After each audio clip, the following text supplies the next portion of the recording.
In the next dimension, fighters fighting monsters take a short break to rest, and then, from all sides, fragments of stone fly at them.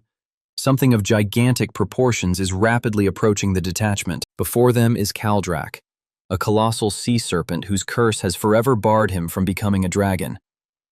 The Firefang squad members were ordered to take up combat positions. The legendary creature from ancient tales has appeared in reality and is roaring. It's time to pull yourself together and prepare a counterattack. Firefang's ranks are comprised of only the strongest of the strongest. He too is thrown into this battle with the invasion. The momentum cannot be slowed down. The pressure must continue. The awakening came to him late, about a year ago, and now his level as a player is first. His name is Kramer, and he is 27. Just 3 years ago, I was a very ordinary student, but everything changed dramatically when my father was taken to the hospital with an incurable diagnosis: mana deficiency. This illness arose 19 years ago, at the moment when the gates to another dimension opened. Since then, humanity has been turned inside out. People have begun to awaken and gain magical powers. However, these gates turned out to be both a gift and a punishment for people. Creatures from another world have inflicted colossal damage on humanity, and in addition, have given rise to incurable ailments such as mana deficiency. The awakened players, engaging in battles with monsters, began to earn good money. Trophies from the monsters went for large sums of money. This gave everyone involved in the gaming industry the chance to make a fortune. But for Dylan, these gates became nothing more than a curse. The only remedy that dulls the symptoms of my father's illness is a rare stone from monster loot, and such things don't come cheap. Dylan's mother took 2 jobs at once. The older sister used all the money she had saved for the wedding, but even that was not enough. After my shift, I had to scramble to find some extra work. It was hard, and I still didn't have enough money. If Dylan woke up, all these worries would disappear. Then he could crush boulders with his bare hands and fly over high-rise buildings in one leap. How wonderful it would be to get a chance to become a player. Now my strength is running out, but everything will get better later. Rumor has it that they make fabulous sums of money from this, but no one knows how to trigger the awakening at will. It's a pure lottery, where Dylan's chances are close to zero. He desperately wants to wake up and become a player, and not just an ordinary one, but a truly strong one. If people became players simply by desire, everyone would probably be a player now. I need to wash up and go to bed. Suddenly the towel slips out of Dylan's hands and flies away. A blue window appears right in front of him. It happened. He woke up. They say someone died of a broken heart after suddenly hitting the jackpot in the lottery, and now Dylan seems to understand them perfectly. It's worth waiting. Something interesting will appear in the characteristics window any minute now. There are only 5 free points, although 10 are usually given. The fact that Dylan became a player at all is already a miracle, but by American standards the situation is so-so. There are no active or passive skills at all. Strength 5, Dexterity 3, Magic 1. This is no longer funny, but an outright mockery. Even if he were the thrice-damned chosen one, his total health indicator had to exceed 40. The other players have an average of 50 points, but for some reason he only has 18. And even if he raises his overall level, he will only receive 5 points for distribution. To simply catch up with an average first-level player, you'll have to reach level 6 or 7. Dylan doesn't even have those active and passive skills that are usually given out 1 or 2 at a time. With strong skills in the squad, they would be carried in their arms like a king, and the path to becoming one of the best would be easy. Typically, upon awakening, a player receives one of 3 classes: tank, fighter, or healer, and 99 players out of 100 are guaranteed to receive at least one. A fighter takes the brunt of enemy damage, a tank absorbs the brunt of the damage, and a healer provides healing. The acceleration skill is one of those that helps new players level up faster than usual, but there are players of a different caliber. For example, Daisy Kim, who has awakened twice already. There are less than 10 of them on the entire planet, and in the Republic of Korea there is only one Daisy. There are also players who, for one reason or another, cannot level up. So despite having power, they are not much different from ordinary people. But even these people have at least some skills. In 19 years, Dylan had never heard of a player waking up one morning and discovering they had no skills. Personal skills. Buying and selling. Something incomprehensible. It seems like nonsense. Here you will find rare, high-quality items. An elven sword, a dwarven hammer, and much more. The price is in points. It's unlikely to be regular currency. Dylan currently has 2 billion points. They will likely function as in-game currency. Legendary quality products are also featured here. The highest quality known to man is heroic, but here we are talking about legendary. To be eligible to purchase rare items, you need to accumulate more than 10 billion points, so your initial points do not count. There are some really good things here too. Maybe there will be some medicine that will help cure Dad. Here is an elixir, usually what is called an elixir, a panacea if Dylan could afford it. It seems he now understands that he needs to devote himself entirely to trading. It seems that tanks are the richest players on the market. If you don't acquire skills and abilities, you can't become a great player. You have to think carefully about everything. Dylan purchases a stat upgrade that increases his power level by 1 point. It looks like a red stone that apparently needs to be swallowed. As a result, Dylan's muscle mass increased significantly. He's only got 10,000 PowerPoint presentations, but he looks like he's been working out at the gym for a couple of years. You need to improve your skills in these areas a little, and then your mastery in these areas can be sold. Someone is offering to list a product on their marketplace. The commission for the purchase will be 20%. Outrageous, but there's nothing to be done. Dylan now has many items that increase his status and influence. He came to register as a player because his abilities had awakened. They tell him that he is a little old, and ask if he is sure that he is awake. Perhaps he was mistaken. The employee had never encountered anyone who had awakened at that age. Incidentally, the official maximum age for awakening is 58. Here, Dylan sees himself in the mirror. He has become very old. People mistake him for a grandfather and think that he has dementia, because he is very and unpleasantly surprised and does not say anything. In this world, nothing comes for free. The number of years he lived in points increased significantly. He has less than a year and a half to live. He needs to earn a living somehow. Literally. All this trash can be sold. A game console. Almost no one remembers anything like it now. This thing seems to work well. I'm interested in the possibility of placing a product on the sales board by uploading it to the control panel. Everything worked out. The product was placed. In real life, this console would sell for around 50 or 60,000 won. But nothing ventured, nothing gained. There are 43 matches, so 99 million is a fair price.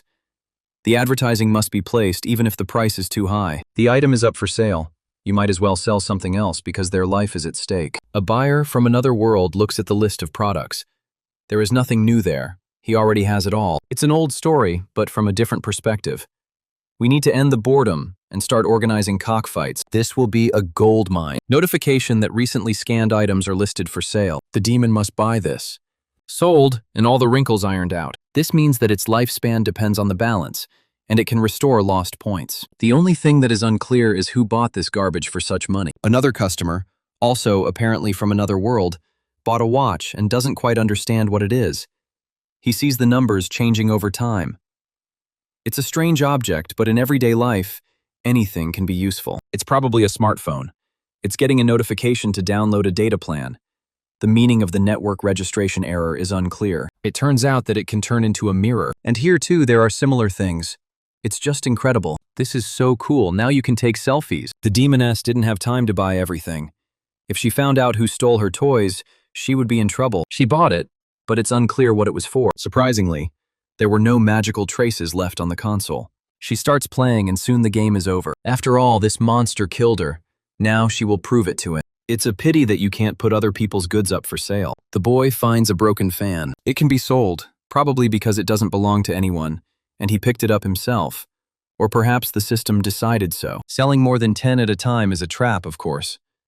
Dylan has 11 days to live, so if that's the case, he might as well try exercising with renewed vigor. There he discovers that he has received a complaint from a customer who purchased his product. It turns out that something similar exists here. The main problem now is definitely not this.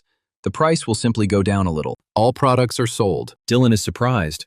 He thought no one would buy it. Of the 20 items, 14 were found to be defective, meaning 70% were defective. Dylan's business was suspended for 3 days.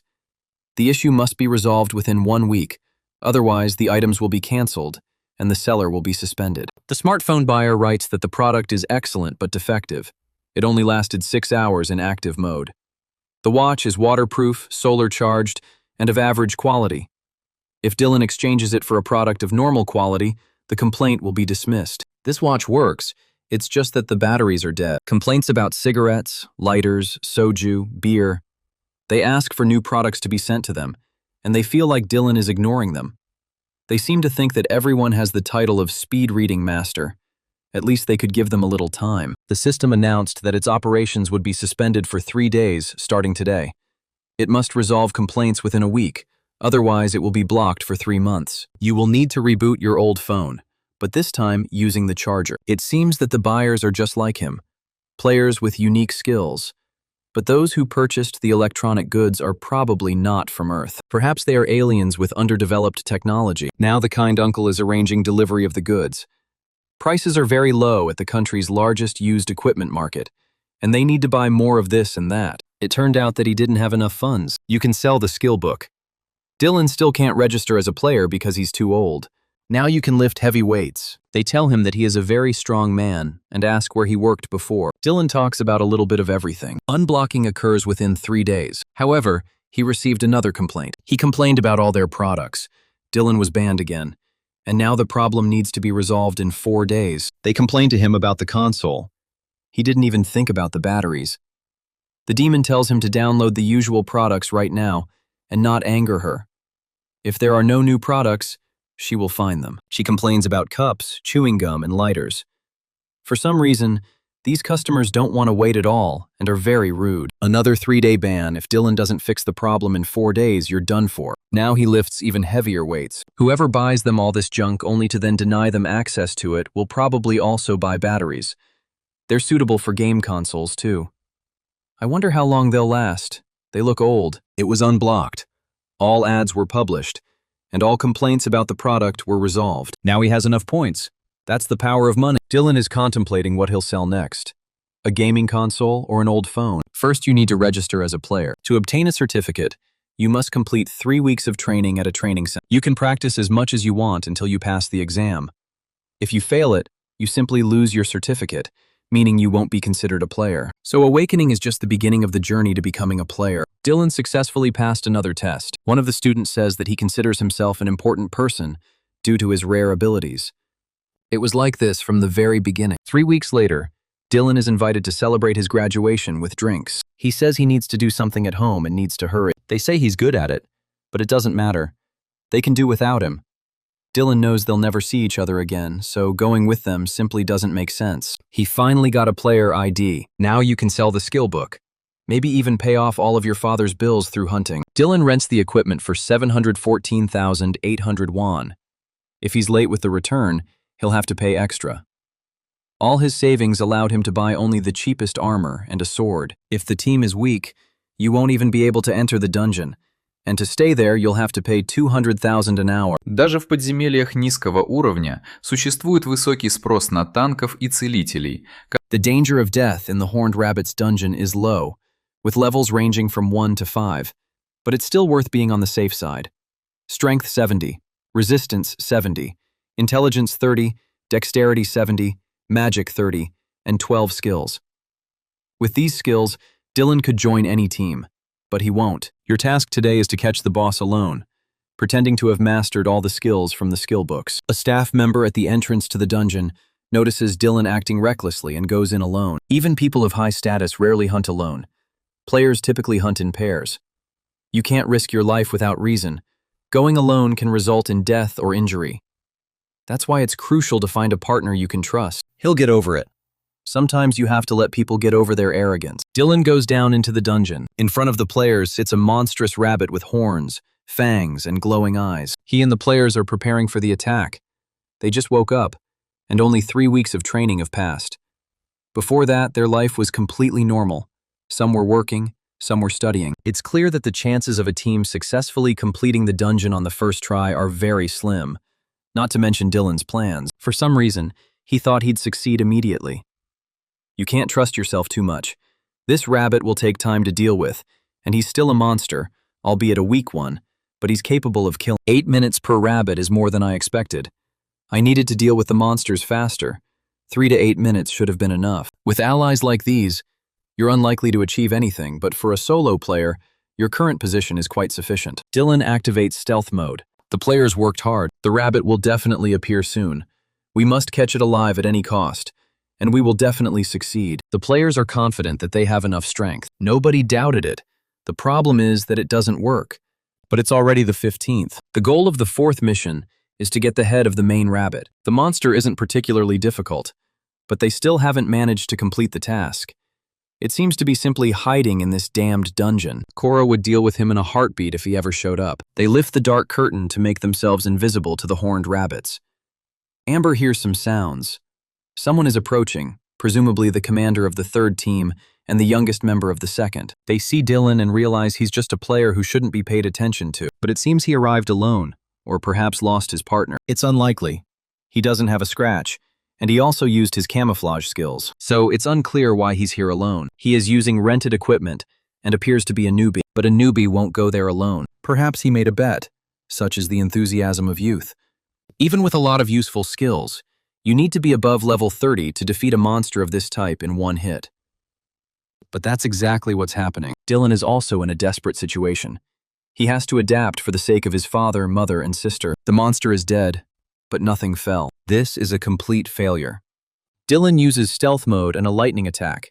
Korra decides that he is not a newbie. If the player's level is lower than the monster's level, the monster will drop items and the player will gain experience. But you won't be able to get experience or items from monsters that are 20 levels lower than you. The magic contained within corpses is transformed into valuable items. But the higher the level, the worse the loot.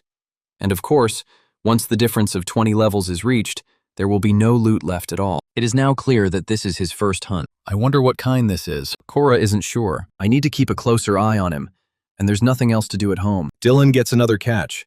This is already the 5th game, but for some reason it's very difficult to level up. But even if Dylan had hunted alone, given the number of people he had killed, it should have been enough to raise him to at least level 2. For some reason, experience points don't increase at all. He will then restore order to the dungeon within the next hour. After 5 hours, their numbers had still not improved. Dylan heard that the level usually rises within 1 to 2 days. Amber realizes that everything went wrong. He just has catastrophic bad luck. In the last 10 days, I've earned 150 million points selling electronics, and only 100 points here selling the body of one of the monsters. But this is just the beginning. We must think positively. Another monster approaches from behind, and Dylan, without even getting up, pierces it with his sword. The search continues. Dylan soon discovers that he has earned the title of Jackrabbit Hunter, having single-handedly killed 300 of these high-ranking animals. He saw it online. When you get special achievements, your status increases, and this achievement can be obtained by anyone. The only problem is that everyone usually levels up long before they kill 300 rabbits. This way you can reach a rare rank, which is not bad at all. A very interesting guy. He killed the horned rabbit with one blow, and if that had happened once or twice, Korra would have called it luck. But he immediately cut off the heads of these monsters with one blow of his sword. We need to talk to him. The girls approach Dylan. He notices that they are carrying high-tech equipment, and Amber says that they are security. He thought that all the employees were standing at the entrance, but it turned out that they were wandering around. He did not notice them, and besides, they did not have passes. Amber says they just got back from a gate guard mission. Dylan probably didn't notice them because of the stealth skills they used to avoid the horned rabbit's attention, but he couldn't even hear them breathing. It didn't look like stealth. Эмбер говорит, что случайно заметила его на охоте, и его выдающиеся навыки привлекли ее внимание. Dylan convinces himself that he is the first, but in reality he has 270 statuses. There is nothing good about them noticing him. They just wanted to go see Dylan, but Korra was curious about something, so she asked anyway. She's from the Nox Guild. There is a big company in Korea that is well known to everyone, So Group. And So Guild is sponsored by this company. If Dylan reveals his status, Korra will gladly help him join her guild. You have to be careful with these ladies because there is a penalty for this that will prevent you from leveling up in the future. The winner was a level 1 player with only good stats, capable of defeating monsters but still lacking experience. While he could be helped to solve the problem, it's still not worth getting involved in. Dylan apologizes, but he doesn't care. He's about to leave, but Korra catches up with him. You may not know anything about the Nox Guild. Dylan knows about her. However, it seems he doesn't want to join in. At the moment, he wants to try to cope on his own and does not feel the need for company. Korra asks if his contract obliges him to be a member of other guilds. Dylan says no. He wants to work alone for now, and it seems he has succeeded. He asks to be allowed to pass. If he later decides to join a guild, he should contact them. Even if he only has skills and nothing else, it will not be an obstacle for them. Dylan says he'll think about it. Korra offers to walk her to the exit. This way you will avoid problems. Dylan refuses. Rude. She would definitely regret this later. She needed to get out of there as soon as possible. Cora was tired of sitting around doing nothing. You have to be careful. There are a lot of players here, and they are stronger than normal people. Dylan gets into a taxi. The driver asks where he is going. First, he needs to hit the road. He hasn't made a decision yet. Dylan asks to be taken to the Bloody Fox's dungeon. The taxi driver congratulates him on completing the mission in the Horned Rabbit dungeon. He has coached many players, so he knows the business well. Dylan hopes to clear the rest of the dungeons and arrives at the scene. The atmosphere is the same everywhere. They are called tanks and healers. He enters the dungeon. The guards are sleeping. Dylan activates his hide ability. The fox is worth approximately 180 points. Dylan kills 2. The foxes are getting bigger and bigger. It looks like it's time to start the real hunt. Dylan single-handedly killed 300 high-class blood foxes, and, as expected, now holds the title of Blood Fox Hunter. This time it gained more strength. Apparently, it all depends on the rank. Next, we need to conduct an experiment. He single-handedly killed another 700 foxes and earned the title of Blood Fox Hunter. The title level has increased. The power status has also increased. The opportunity to reach the epic rank has appeared, which means that it all does not end there. We should come back tomorrow. Dylan discovers he has received a book on developing practical skills. This book is about passive body improvement skills. It strengthens muscles, bones, and skin. I wouldn't have bought it if I'd known I could get it for free. It's worth taking it with you. Dylan leaves the dungeon. The employee must check the received stones and other items. There are many stones here, as well as a book on various skills of rare quality. There has never been a book like this here before, but there is nothing strange about this. For all the stones, Dylan receives 840,000 won. We will contact him once the book with practical skills is sold out. In this scenario, he could earn about $1 million a day, because the players are the best. I should probably look for a room at the nearest hotel. Otherwise, the journey there from home will take too long. Dylan will definitely improve his rating today. He single-handedly slew 5,000 blood foxes and earned the heroic title of Blood Fox Slayer. He is the first to achieve the heroic title. This title also signifies that while there are others besides him who have achieved this rare title, he is the first. To be honest, he did it by accident, but it still turned out pretty good. His statistics improved by 100 points. He now has 375 states and 5 titles. 10. It's great to be the first in something. This rank can still be increased. Dylan could become the first to reach legendary rank. That's enough for today. He can't feel his legs. 10 days later, Dylan becomes the first to reach the legendary level, earning the title Blood Fox Executioner. He thought he was going to die, but it's still possible. All statistics increase by 40. This is truly incredible. But it's a pity that there is no opportunity to continue to advance in my career. I could get more benefit from it. However, there are still many hunting grounds where you can make good money. Dylan returns to the Horned Rabbit's dungeon. He could probably handle it himself. He's already finished, so we can finish the job little by little. Sometime later, Dylan receives a message that all the items up for auction have been sold. The amount is large, so Dylan can only pick them up in person. In any case, he needs to go there, and then the money will flow to him like a river. He is here to receive money. The amount, including taxes, is 997,568,000 won. That kind of money is definitely worth spending on selling skills for points. We must hunt harder. In low-ranked dungeons, he earned 10 million using only stones in less than 10 days. Eventually, he could earn 100 million in a month. The points are accumulating quite well. At this rate, he can buy elixir faster than he planned. If you look at it this way, Dylan hasn't bought new clothes since his father got sick. He couldn't afford it, and neither could his mother or sister. Dylan will fix that today. Her mother finishes working at the factory. Dylan knows her. He asks her when she lost so much weight. His mother didn't expect it, and asks him why he is here. He came to meet her. Dylan has grown so much that she doesn't even notice. She asks him if he's had dinner. He wants to have dinner with her. She can't go home now. She needs to go to work at the cafe. Mother suggests that Dylan go first and order some jjajangmyeon for himself, and that she will make him a delicious breakfast tomorrow morning. She hasn't had dinner yet. They should go and have dinner together since neither of them has eaten yet. Mom says he can eat at work, in the cafeteria, so let Dylan go home first. They can go together. He will help her, the mother says.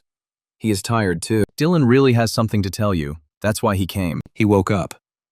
His mother asks what he's talking about, and Dylan shows her his game ID. Now her mother can quit her job at the factory and in the canteen. She says it's dangerous work. Dylan put safety first so he can leave it anywhere. It's impossible. Players don't earn money that easily. You heard it first. On the contrary, You need to spend a lot of money. Dylan hit the jackpot. He has $1 billion, and he shows the check to his mother. While hunting, he found a rare, high-quality book on crafts and sold it. With the money, they no longer have to worry about their father's hospital bills and can pay off their debts. So from now on, they can live in peace. Dylan's mother apologizes, but she has nothing to apologize for, because if it weren't for his parents, Dylan wouldn't have been born and raised so healthy. Let mom rest and take care of dad. Dylan enters the dining room with his mother. He helps wash the dishes. Thanks to him, the workers finished work early today. Dylan says he owes them a debt of gratitude. Then his mother returns home with him. His sister wonders why he came so unexpectedly. Dylan says he has good news, so she can relax. He woke up and started making good money. $1 billion. That's unbelievable. But it is true. So there is no need to worry too much or try too hard. He will take care of everything. Dylan's sister starts crying. She admits that it was very difficult for her. Dylan spends the night with his mother and sister. In the morning, his mother asks him if he will really be comfortable staying there. Dylan says it's certainly convenient because there are dungeons all over the country. His mother asks what time he will arrive, and Dylan replies that he will be home when she gets back from work. She asks him if he can dress like that, and Dylan replies that he can rent equipment from a nearby store. It's time for him to go. That night, his mother is waiting for him at the hospital. He doesn't answer her calls, and she worries that something has happened. Dylan apologizes for being late. There was traffic, so he ran. His mother was scared because he arrived unexpectedly. They enter their father's room. He will definitely recover. 10 days later, Dylan is awarded the title of Horned Rabbit Executioner for single-handedly killing 10,000 of the beasts. He still has 6 hours to do some hunting. This is exactly the place I've heard so much about. This isn't just a single-player dungeon. It's a vampire bat dungeon. Recommended level is 10 to 15. It is said that bats usually live in flocks, so it will be difficult for beginners. It is believed that hunting is impossible without the help of high-level players, which is probably why there is no one here. Dylan activates his hide ability. It looks terrifying. A whole flock of red lights staring at him from the darkness. It's time to start the hunt. Dylan activates the shield and disables stealth mode. The finger is pricked with a needle. The bats smell blood and attack. It seems like a black wave is approaching. They rush towards the shield, and then Dylan lights a fireball. Using 2 skills at the same time is not easy, although it seems like a good trick, especially in places full of little monsters. This is more than enough. The ball explodes in the middle of a swarm of bats. It was too noisy. Dylan throws the fireball again. Now he is a vampire bat exterminator who has killed 300 high-level bats. If you work hard, you can reach the legendary rank in the remaining time. A sword appears. Dylan doesn't understand what's happening. It seems like the remnants of magic have merged together. This is a vampire sword that restores magicka and stamina by absorbing the enemy's blood. There's only one element here, but 2 properties. Compared to the others, that's significant. Perhaps something similar will appear in the future. If you catch a lot of common monsters at once, a rare grade item will appear. So Dylan might be able to catch a lot of rare monsters at once. For some reason, Dylan thought it was easy. Residual magic does not accumulate. This only happened once during a vampire bat hunt. However, you will receive a rare quality vampire bat robe. It's thick, elastic, and won't tear. Rare quality will also work. It's time to go somewhere else and earn a title there. Dylan wants to buy an apartment, but his mother is afraid that if he spends such a large amount of money at once on buying an apartment, he will have to work a lot here and there. Don't worry. He will do it until it becomes a burden. They come to the real estate agency. Dylan called them recently. The mother discovers that the apartment is 105 square meters in size and thinks that this is too much.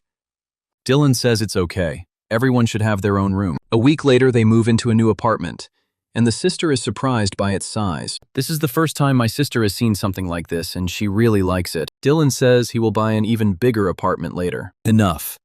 My sister suggests inviting the neighbors over for rice cakes tomorrow. That's what they'll do. After they move in, they'll have to greet their neighbors. Next time they will definitely do it, together with Dad. Dylan arrives in a blood-red dungeon with rats.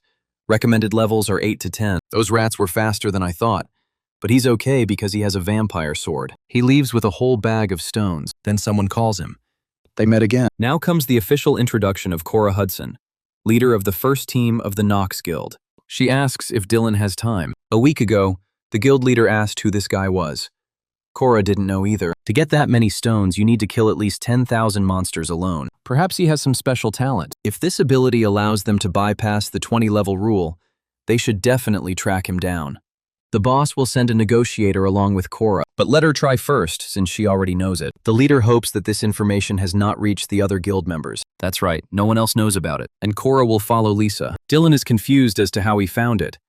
There was a guard in the dungeon. He asks her how she knew his name, and how she knew he would be there. He may have been conducting a secret investigation, and even bribing the dungeon staff. Here another employee appears, a negotiation specialist. Suggests talking in a suitable place. Dylan says he doesn't want to and starts to leave. The employee asks if he can visit him at home right now. I waited for Dylan to arrive so I could be nice to him. His name is Harold Benson, and he leads the first recruiting team for the Knox Guild. Dylan asks why they were looking for him. Harold, of course, says that we should invite him to join us. He must think Dylan wants to join the Knox Guild. There's really nothing to be angry about. Harold uses the same methods as the other guilds, and even they are very gentle. His words contradict his actions. The Knox Guild is one of the 3 largest and oldest guilds in Korea, and so on. That's what we'll tell you about it. Dylan asks what his annual salary will be and how much the down payment will be. The exact amount will be determined after you join the guild and inform us about your skills, status, and level. As a result, he first needs to reveal all his cards. However, Harold guarantees him a bail of at least 10 billion and a salary of 1 billion. This is weird. No matter how much they value his skills, it's a very large sum. Perhaps they want to make him a guild representative. Even if it were some newbie with potentially top-notch skills, no guild would risk investing 1 billion won. With the exception of Hannah Kim, who is the only example of a successful shock absorber in the country, this is possible because she serves as an example of a successful shock absorber for everyone. У Дилана пока нет никаких доказательств, да и навыков буфера ему тоже не хватает. Конечно, он умеет покупать и продавать, но говорить об этом он... Even after receiving a certificate from the association, he only achieved 1 rank. Dylan asks if it's because of the rocks. Harold doesn't seem to know what he's talking about. He seems to have no idea about Dylan's abilities, but Cora has an idea. It's impossible for the Knox Guild to simply notice his stones. They believe he has some kind of special ability or information. Harold says Dylan has nothing to lose. He's not sure about that. For a player, showing their status window to strangers is a loss. And besides, Mr. Harold Benson didn't promise them anything concrete. If this is true, then pay Dylan 10 billion won in advance as collateral. He will then calmly show his cards and join the guild. Harold says they need to make sure first. Dylan has nothing more to say to the man who is making him a one-sided offer. In his opinion, it was better not to interfere. The number of stones must also be taken into account. Otherwise, the structure will protrude too much, and information about this will leak to the press. Then Dylan gets a call from an unknown number. This is Harold Benson. Dylan hung up. At home, he receives a message. It's Harold again, writing that he thinks he's said too much and wants to apologize. If Dylan has time next weekend, he'd like to have lunch with him and discuss the possibility of joining the guild. Dylan blocks it. After some time, he meets Harold on the street. Dylan just walks by. Soon he finds himself in a new location in the game. There he fights with blue lizards. He has already scored a decent number of points. Thanks to this, Dylan will quickly buy the elixir. The next day, he arrives at the red-haired wolf's dungeon. The recommended level is 15 to 20. Compared to the lizards he had hunted yesterday, these monsters definitely looked stronger. Either way, Dylan will deal with them all at once. He's now a blue lizard executioner with over 500 points. If this continues, he'll be able to deal with level 6 and 7 monsters simultaneously.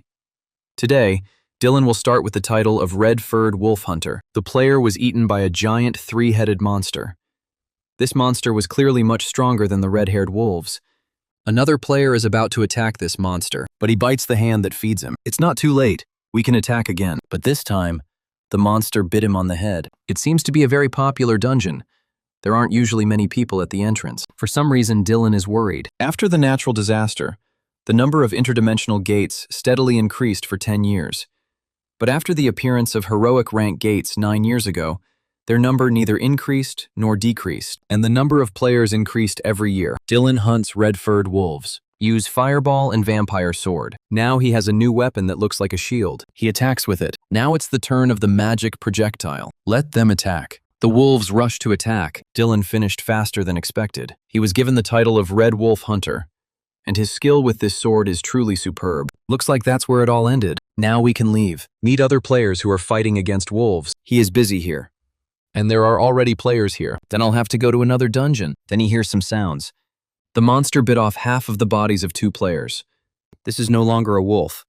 but the same giant monster with 3 heads. He bites off another player's head. The head flies off and lands right next to Dylan. He feels ill.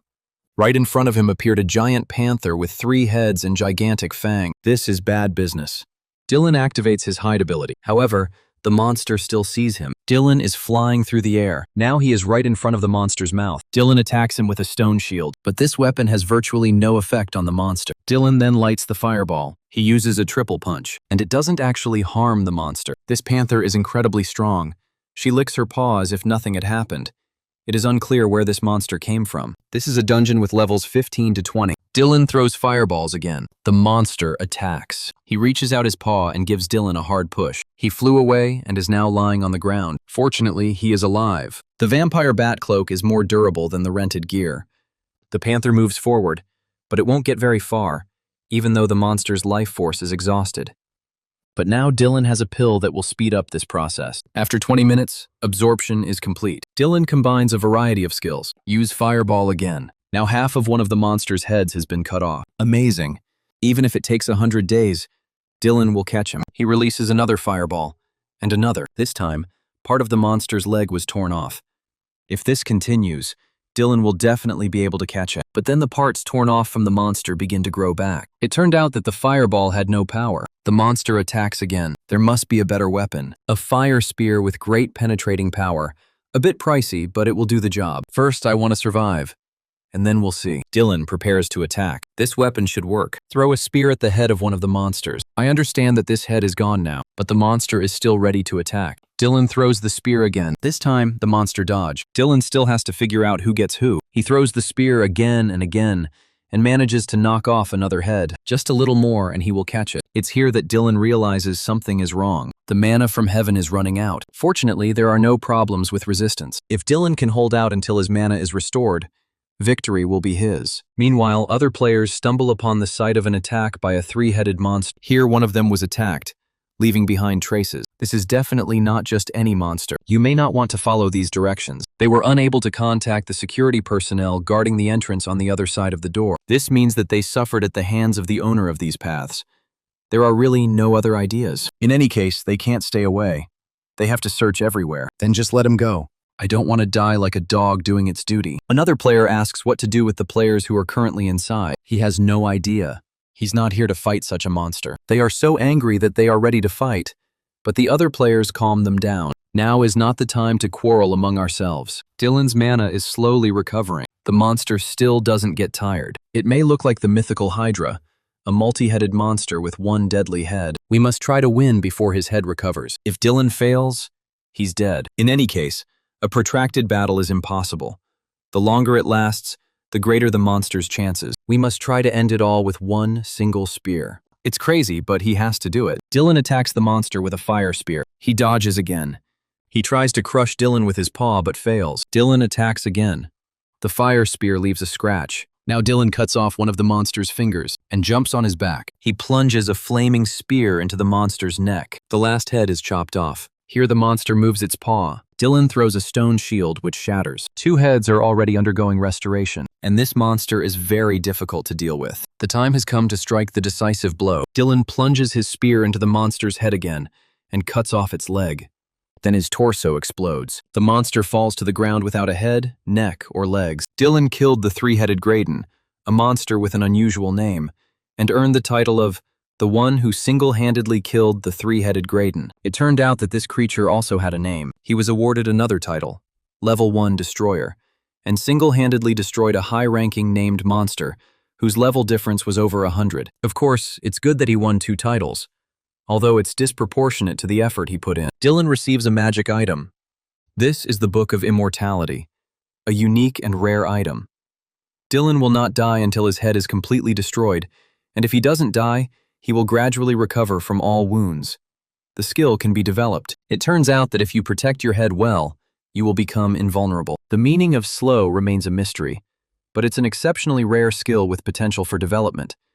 Dylan has never seen anything like it, either commercially or in real life. Tanks would probably fight over something like this. This item is rare, but its status is equivalent to legendary or even heroic rank. The most important thing is that it is unique, one for the whole world. Dylan studies the Book of Immortality. Now he has mastered this skill to perfection. The scratch on his hand is healing. It seems to lower your resistance. Luckily, Dylan has plenty of them. The Tier 1 Destroyer title increases each stat by 5. This is crazy, and is a normal range, but at a higher value, the increase will be double. The title of the one who defeated the three-headed Graydon increases resistance by 3. And this three-headed Graydon was a good guy. Now is the time to return. A group of assassins from the Players Association arrives. They were informed about a high-ranking monster that appeared in the Red Furry Wolf dungeon. We need to leave the dungeon as soon as possible.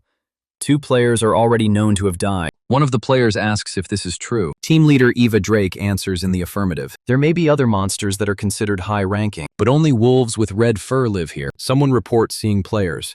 Eva asks in which direction and how many there are. This is a man. Dylan hears footsteps behind him. He turns around and sees a group of people. These are top-level players. Some of them are too pretentious. Eva asks Dylan if he's okay. He says everything is fine. Eva realizes she looks disheveled. She asks him if he has ever met this monster. A high-level monster that simply shouldn't have been there appeared in the Red Wolf dungeon.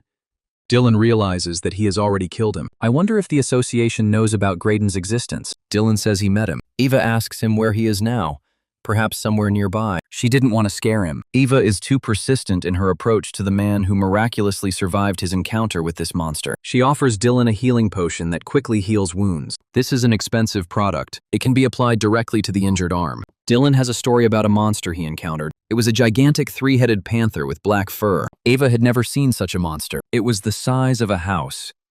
Dylan says the monster went that way. The players leave immediately. Wow, they are so fast. It's a good thing Dylan killed that monster.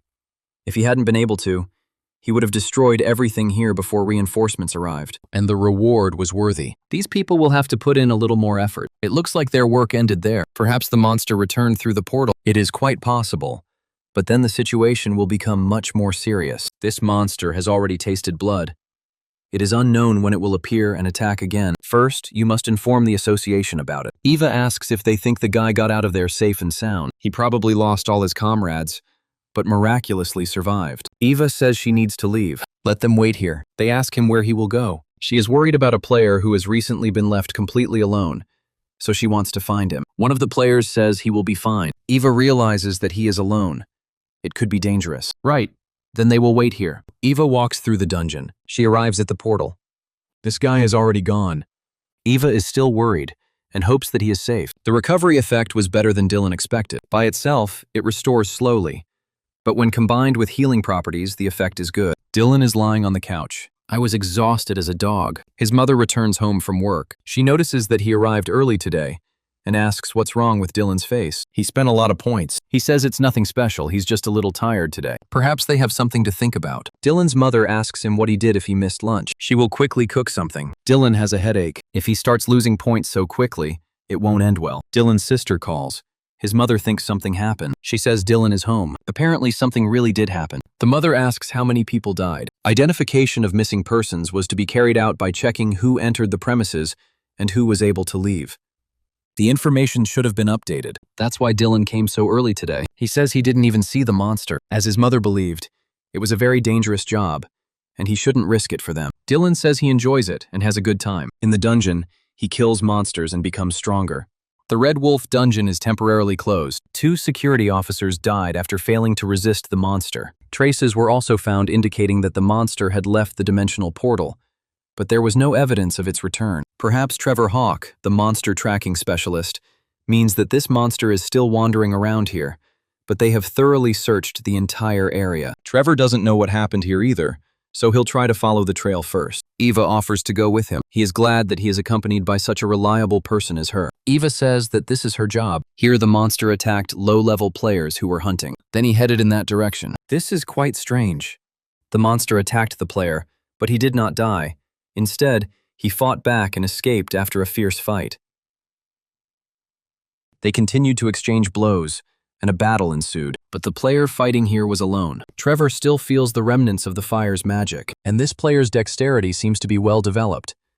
Perhaps he belongs to the class of swordsman mages. Traces of a monster have been discovered. There, he received an extremely serious wound and lost a lot of blood. Surprisingly, security personnel were unable to do anything, and the monster was seriously injured by an unnamed player. Trevor thought of himself as a mage fencer class player, but in reality, he might just be a mage class player with a high skill level. He used a very powerful magical ability. This is where it all happened. Trevor still considers himself a wizard. A fierce fight ensued between them, after which he killed the monster with the help of some magical ability. No, he was definitely a magic swordsman. Most likely, the remnants of the monster's magic turned into a magic item or mana stone, so they won't be able to find the body. This is simply incredible. Любого игрока класса маг-фехтовальщик, за исключением нескольких отдельных личностей, можно назвать универсальным солдатом, поскольку из-за этого он не может придерживаться какой-либо. And this player fought alone against a monster whose level was significantly higher than the dungeon level. According to the clues,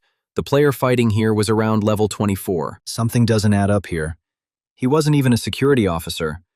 The two who were monitoring the space gate died instantly. The security personnel manning the land border made no attempt to apprehend the monster until the assassination team arrived.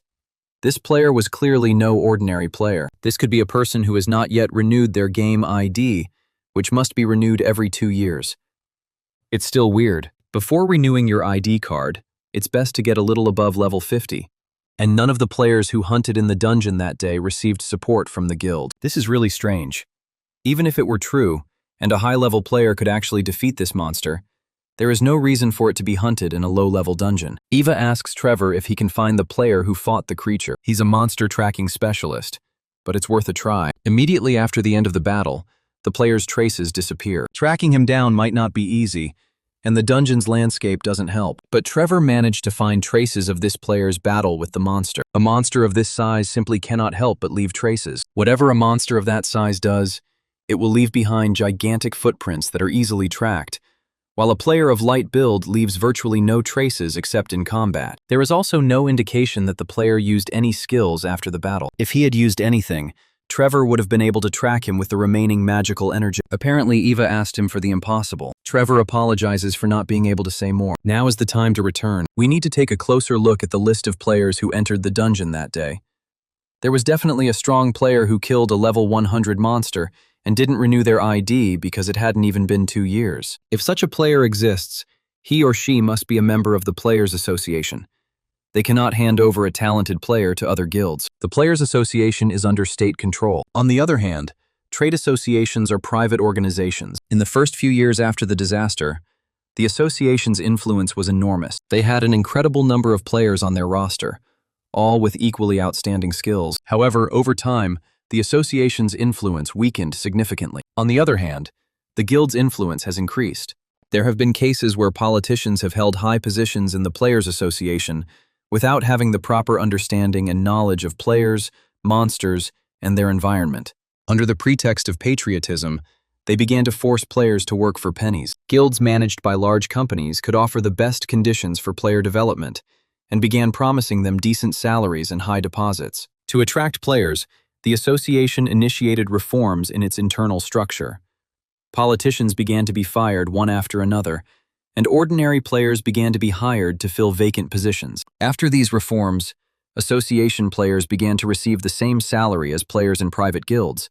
They were promised support and a decent income, and they began to compete for players. After some time, the association managed to restore its reputation. Today, it has achieved prosperity, but in terms of quality, it is still significantly inferior to the guilds. He is undoubtedly a rookie with enormous potential to compete with top-level players. Eva would never let him go. Dylan must finish hunting the red-furred wolves. I have already visited all the dungeons located near the house.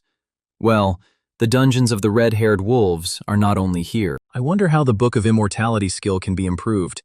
There's no information about this online either. You may just need to use it constantly. But this is a passive ability, and Dylan will not be able to harm himself. He needs to figure out how to hide the amount of stones he has mined from the dungeon. He can't trust the association staff. Now you need to try to avoid his gaze. I wonder why they search personal belongings. Perhaps to prevent the removal of dangerous items, like monster eggs or plant seeds. They'll probably just say that's what it's for, but the real reason is to prevent players from evading taxes. Apparently, the Players Association and the major guilds form a kind of cartel, an alliance of large businessmen created to ensure market dominance and maximize profits. There must be a way to hide from them. I think Dylan has seen this method somewhere around here before. Discovered.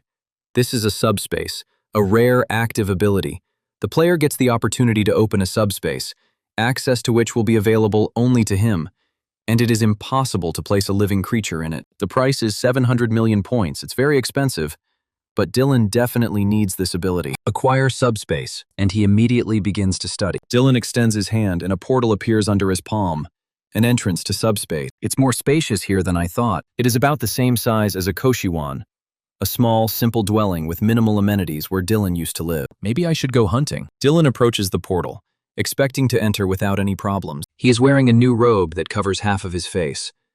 In clothes like this player's, he would look like an aristocrat. There are probably a lot of weirdos among the players, like this player with glasses. The officer checks Dylan's ID. He says it must be Dylan Kramer. He's hunting red-furred wolves again. He has now been given the title of assassin. He has single-handedly killed 1,000 wolves, a rare achievement. Everything went well. At the entrance, an officer checked his fingerprints. Dylan was allowed to take the exam without any problems. After the hunt, he almost forgot about the prey he had found. Place the main part in the subspace, but some parts need to be carried with you. A newcomer has joined the guild and has caught the attention of Nox's leader, Victor Pierce. Obtaining information was very difficult because they hide everything so well. The leader of the second Nox Guild team, Gregory Hale, believes that they have an obligation to intercept it first. Nox Deputy Director Douglas Romero wants to know more about the player. He had already been in the dungeon from the 15th to the 20th levels, although no more than 2 months had passed since his awakening, and he was there alone. But that's not the most important thing. It looks like Dylan Kramer has managed to circumvent the 20-level rule. Gregory can't say for sure, but the probability is quite high. Douglas asks if he's sure Dylan hasn't been poached yet. It seems the negotiations reached an impasse because he asked for excessively high fees. Douglas asks her how much she wants. They say 100 billion won. He's crazy, he's still a child, and he's asking for 100 billion. This is the amount needed to hire a high-class player who is capable of everything. If this is true, then it is not even a matter of quantity. The real problem lies in the positions of both sides. Dylan Kramer is willing to open the status check window only after making a deposit, but Harold Benson wants to check his status first. Harold is still as stupid and indecisive as ever. People don't change that easily.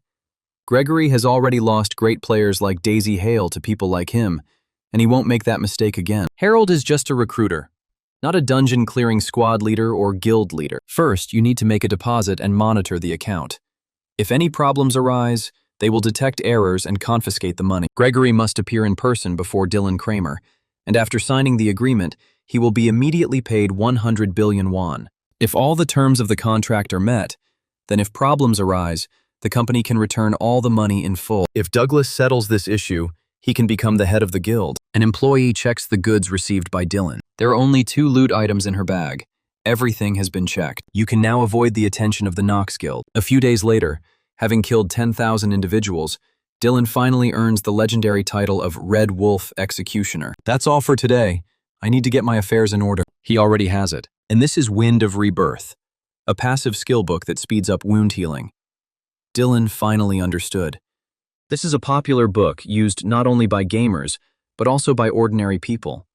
This time, Dylan didn't find anything unusual. A notification appeared that reading the passive skill book Wind of Rebirth failed. Dylan had never heard anything like it. The unique, rare passive skill, Book of Immortality, has absorbed the common rank skill Wind of Rebirth. The Book of Immortality's passive ability has been changed. Nothing has changed, but it's clearly a developing skill. It turns out that the Book of Immortality absorbs abilities that promote recovery. However, it is unknown how much this skill has grown. To prove his point, Dylan takes out his vampire sword. Run the leaf across your finger. The scratch is healing at the same rate as last time. I wonder how many of them you need to learn to improve this skill. This is an expensive book that costs 30 million won. A very bad investment. Dylan returns to the human world. An unknown number calls him.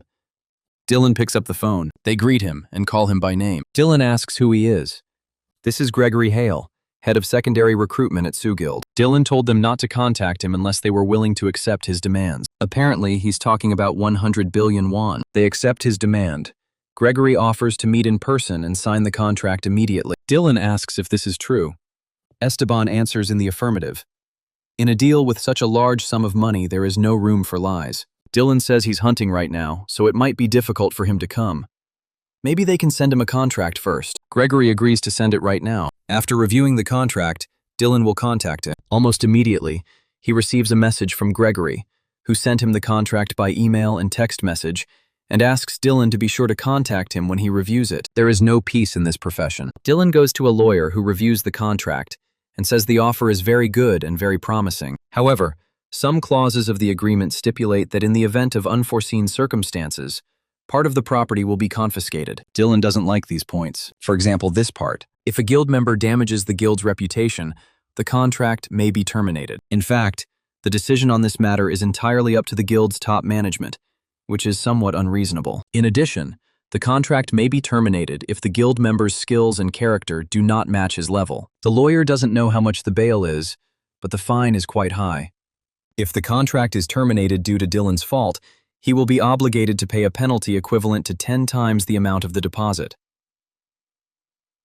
According to the lawyer, if the fine is adjusted to match the bail amount and these absurdities are eliminated, the contract can be signed. Dylan receives a call from Harold Benson. Now they definitely need to talk. Dylan tells the lawyer that he will answer the call and come back. Harold Benson clarifies that he is calling about a contract. He asks Dylan if he will accept the sum of 50 billion. Apparently, his demands were too high for them.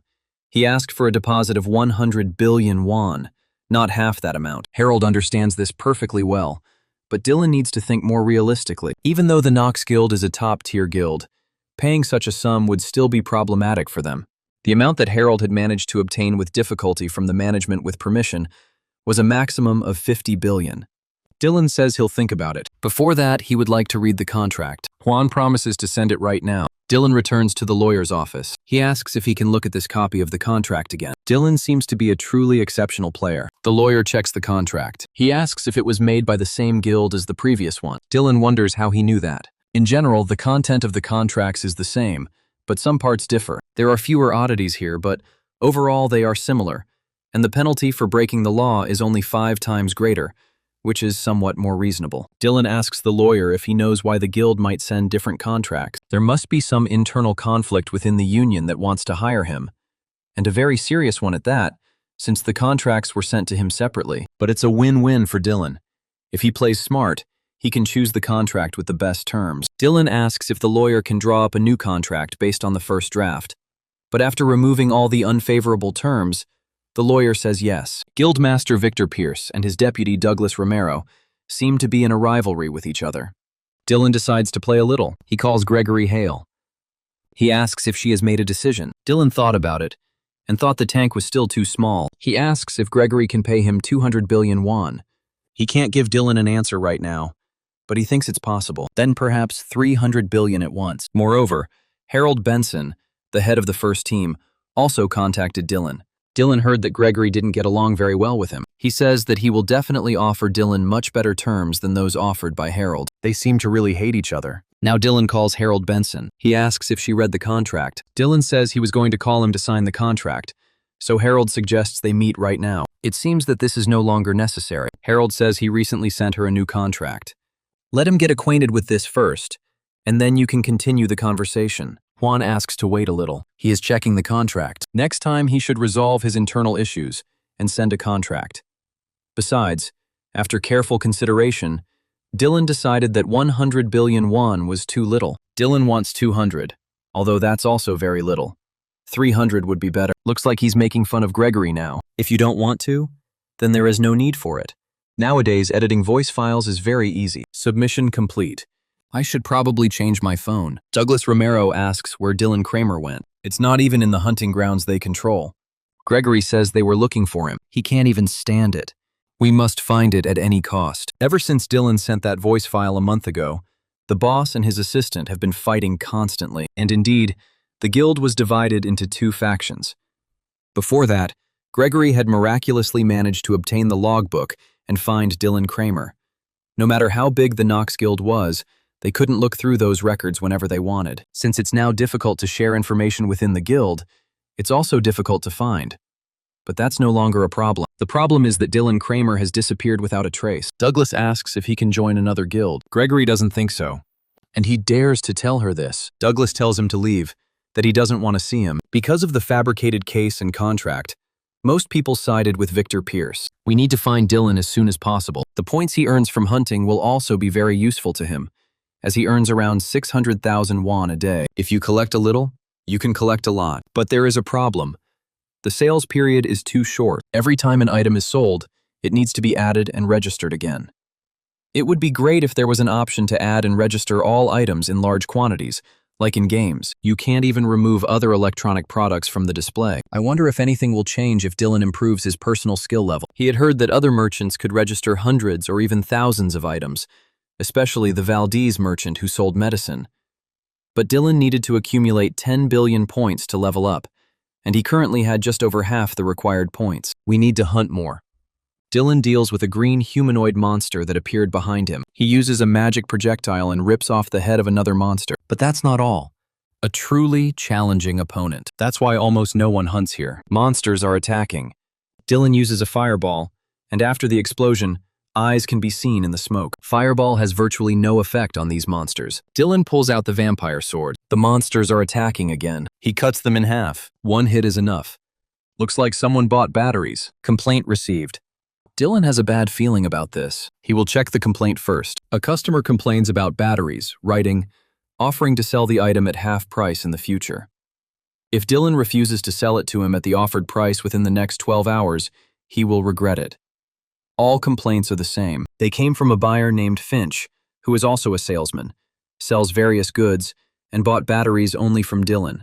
I would have understood if he had bought unpopular, quickly draining items like a Tamagotchi, a Polaroid, or an electric razor, but he only bought batteries, which Dylan charged every time and then filed a complaint about. Now he says he's selling it for half price and has even set a deadline. It's unclear why Dylan did this. The product registration for sale is complete, and a notification that the product has been sold arrives almost immediately.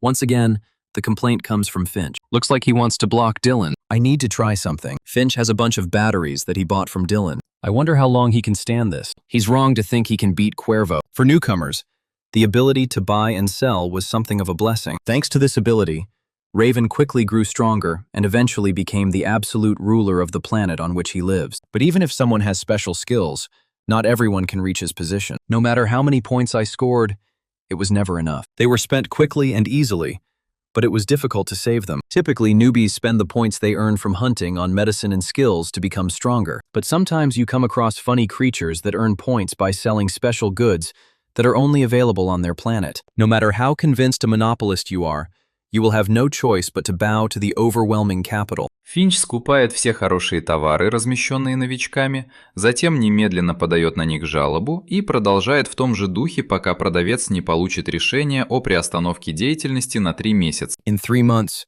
Finch will do it all again. No matter how persistent Dylan is, sooner or later he will give in, and will have no choice but to sell the products at a fixed price at a certain time. Of course, Finch himself will become a monopolist. If Dylan decides to rebel, he will file a new complaint. The product is sold out. Everything is sold out, we need to restock. Dylan buys a whole cart of groceries. It looks like Finch is trying to intimidate him into stopping his activities. He's already sold a lot of things during this time, so Finch won't have it easy. Then we can start the second round. Since there are no more complaints, it seems that other players have started buying as well. Finch will buy it even if Dylan asks for twice as much. But at this rate, Cuervo will simply eat him alive. Since he will make a profit anyway, he will triple the price this time. Dylan has accumulated over 10 billion points and reached rare rank. He can now purchase heroic quality items. The list of available items has been expanded, and the sales window has been extended to 100 items. At first, he didn't like it at all, but now he is very grateful for this battle. Further price increases are dangerous, and this is because the number of complaints has almost equaled the initial sales volume. It might be worth starting with gradually adjusting the quantity by changing the name of the product. I wonder if Finch can buy it. It now has a lot more batteries. He believes that Dylan will definitely give up now. He needs to rest and recover. It will take a long time before the deficit turns into a surplus. Eventually, when the price quadrupled, it really started to get annoying. But if we continue like this, it'll become difficult. Finch can withstand a 4-fold price increase.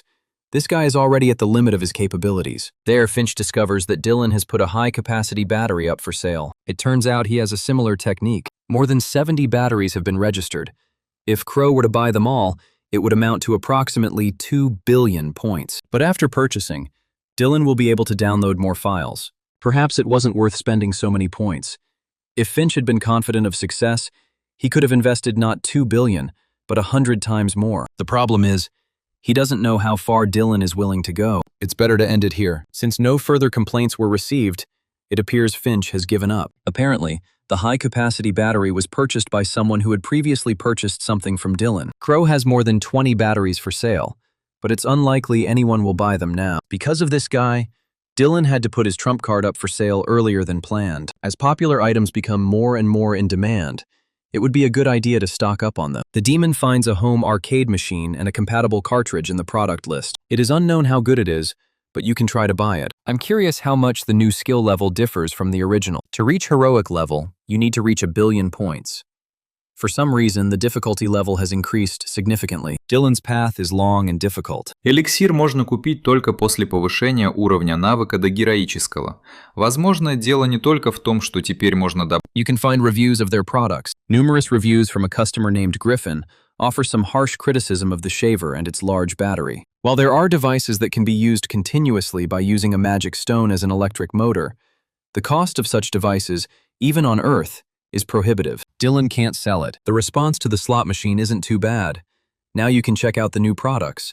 There's a red dragon egg with an embedded obedience seal for 300 billion. The dragon hatches immediately after purchase and obeys anyone it encounters. Griffin also left a review here, writing that this dragon is extremely difficult to raise. Moreover, if you're too lax, it can attack its owner, so special care is needed. With enough effort, the pet will serve you well as an adult. Griffin was told 300 billion is too expensive. He says there's no room for beggars here. Похоже, для этих игроков питомцы скорее предмет роскоши, чем практическое применение. Страшно представить, насколько дорог эликсир легендарного. Then Dylan gets a call from his mother. She asks him if he knows Gregory Hale from the Southern Guild. Dylan says he's not sure. He is the leader of the second recruitment team for the Knox Guild. This man came to your home. He stands at the entrance, and his mother asks if she should let him in. Dylan will call him now. He asks him not to open the door to anyone. The mother believes that Gregory came with good intentions. Dylan says he'll explain everything later. The mother asks them not to strain themselves too much for them, and not to do anything that could harm her. Dylan assures that he will solve everything. She calls Gregory and asks why he came to her mother's house. Dylan looked very worried, but Gregory came with only good intentions. He knows about Dylan's father's condition. It must be hard for him to cope with everything alone. So Gregory just wanted to tell his mother the whole truth. He wants to sign a contract not with Dylan's mother, but with Dylan himself. This is, of course, true, but it is better to make such a serious decision after consulting with your family first. Dylan says it's none of his business, and he is very strict. He was offered the desired amount. It is not clear why he is so stubborn. It's surprising that Gregory asks this question after sending such a contract. Dylan consulted a lawyer, and it wasn't just some minor discrepancies. Gregory says it's just insurance against unforeseen circumstances. If Dylan is truly the talented player they need, there won't be any problems. And if she is not who Gregory claims to be, then her chances of advancing in status will be futile. Gregory suggests they think things through. They are the Knox Guild, after all. If there hadn't been an open-ended clause in the contract, Dylan would have signed it. But it seems the Knox Guild will never be able to come to terms with this. If this is all Gregory wanted, Dylan will log out, immediately change his phone number, and Gregory will no longer be able to contact him. And if he pesters his mother again, he won't get away with it. A confident little boy. They have located Dylan. It is the territory of the Osan Guild. Gregory advises you to contact Woohyun's guild and tell them you're just starting out.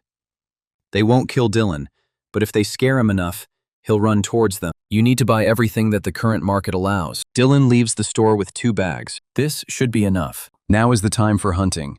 Dylan attacks the green humanoid monsters. He cuts off heads 2 at a time with his vampire sword. Then use fireball. Dylan finished earlier than he expected, single-handedly slaying 10,000 toad-like creatures and earning the legendary title of Toad-like Executioner. Today, you will still have time to go to the Goblin Dungeon. He walks past a group of players. One of them tells us to follow Dylan silently. He arrives at the Goblin Dungeon. This is the first case of hunting grounds being discovered in such a large forest. Then maybe I should go there secretly. Dylan activates his hide ability. Then it goes through a security check. He will no longer be found here. Now we can begin. Dylan hits 2 goblins at once with a magic projectile. Then use fireball. However, the goblins attack again. It turns out they are smart. Dylan uses fireball again. Now it's the turn of the magic projectile. The goblins throw darts at Dylan, which bounce off him.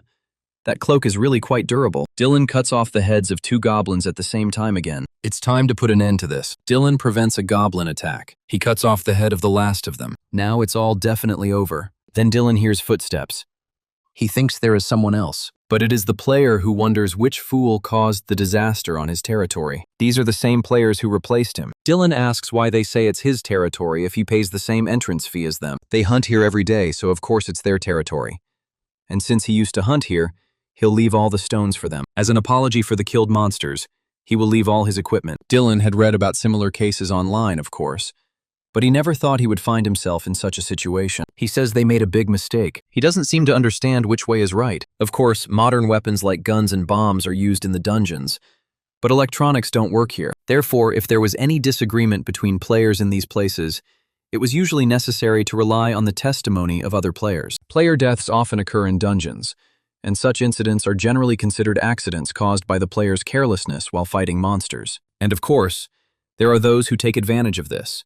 These are criminals who steal items and equipment from other players, and in the worst cases, can even kill them. And these players continue to get into trouble even after seeing all this carnage. Dylan doesn't seem to understand them, but they will prove it to him later. The players rush to attack.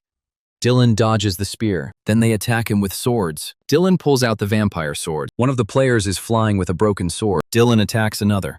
Another pair of broken swords flies through the air. Another player attacks Dylan, but he breaks his sword with the vampire's sword. Together with him, he attacks another. The sword blade approaches the player's face. Dylan throws a punch, but not too hard. He grabs the player by the head and throws him hard to the ground. The attack continues. Dylan activates subspace. He pulls a shield out of it, and these players are doing pretty well. It would have been easier if they had been ordered to kill him, but now they would have to limit themselves to just one leg. At first, Dylan thinks that the player who appears is a security officer, but it immediately becomes clear that it is someone else. The attackers call him the boss. It was then Dylan who prevailed over his subordinates. They started first.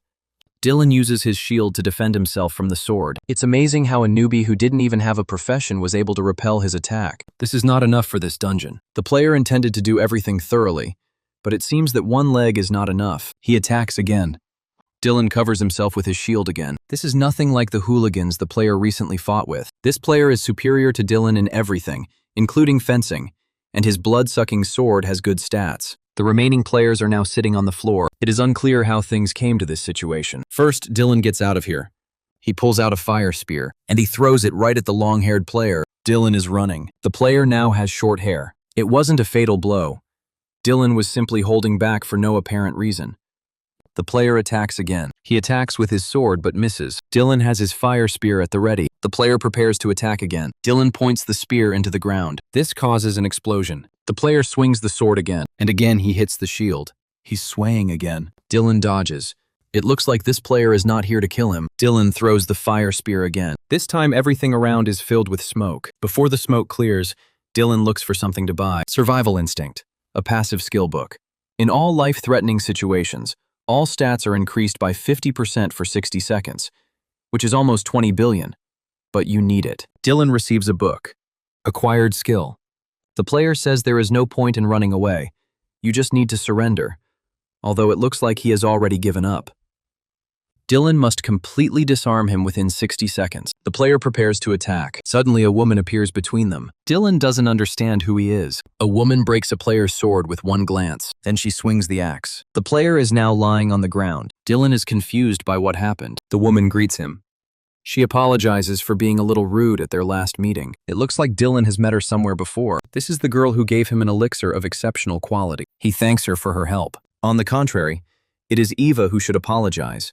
She has been watching them from the very beginning. She regrets not intervening earlier. These people are repeat offenders. Dylan believes she did not interfere in order to gather more evidence of his crimes. Eva just wanted to test how good Dylan's skills were. She formally introduces herself as Eva Drake, Chief Inspector of the Players Association. She came here because of Dylan. They should go out and talk there first.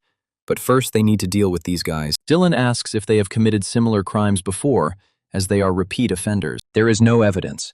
But in most of the places where players disappeared, they were suspects. It has not yet been established whether these were disappearances or murders. It looks like they didn't mean to kill him. Eva thinks the same, so it's not clear what the issue is. Now they need to find out. Eva knows that the fallen player is conscious and tells him to get up. She didn't want to resort to extreme measures. Eva hits him with an axe. If he had stood up with an even step, she would not have hit him. Eva asks why he attacked Dylan. I was simply trying to protect the guild members who were being unfairly targeted. It's unacceptable for the association's leadership to attack innocent players in this manner, even those who were unconscious. I will report this incident to the press and the police. I wonder how he knew that Eva was a representative of the association if she was there unconscious. He seems to be a fool and does not understand his situation. This is a dungeon. If Eve kills him here, there will be no evidence left. He doesn't believe that Dylan, whom he attacked, will report him to the police if Eva kills him. If he doesn't want this dungeon to become a grave for him and his companions, he'd better tell the truth. He may remain alive as long as he is useful as a witness. The player claims that an association representative cannot kill a respected player. Looks like this guy still hasn't come to his senses. Eva asks Dylan to leave them alone for a minute. That's exactly what he will do. We must ensure that none of the unconscious ones escape. If even one of them disappears, trouble is inevitable. Dylan leaves. The player asks for mercy and admits his mistake. Dylan wonders what the purpose of those who attacked him was. They were unable to detect his abilities, perhaps because of the Nox Guild and the three-headed monster. Perhaps this all started because of the Nox Guild. Eva might ask how he dealt with that monster. He needs to get stronger.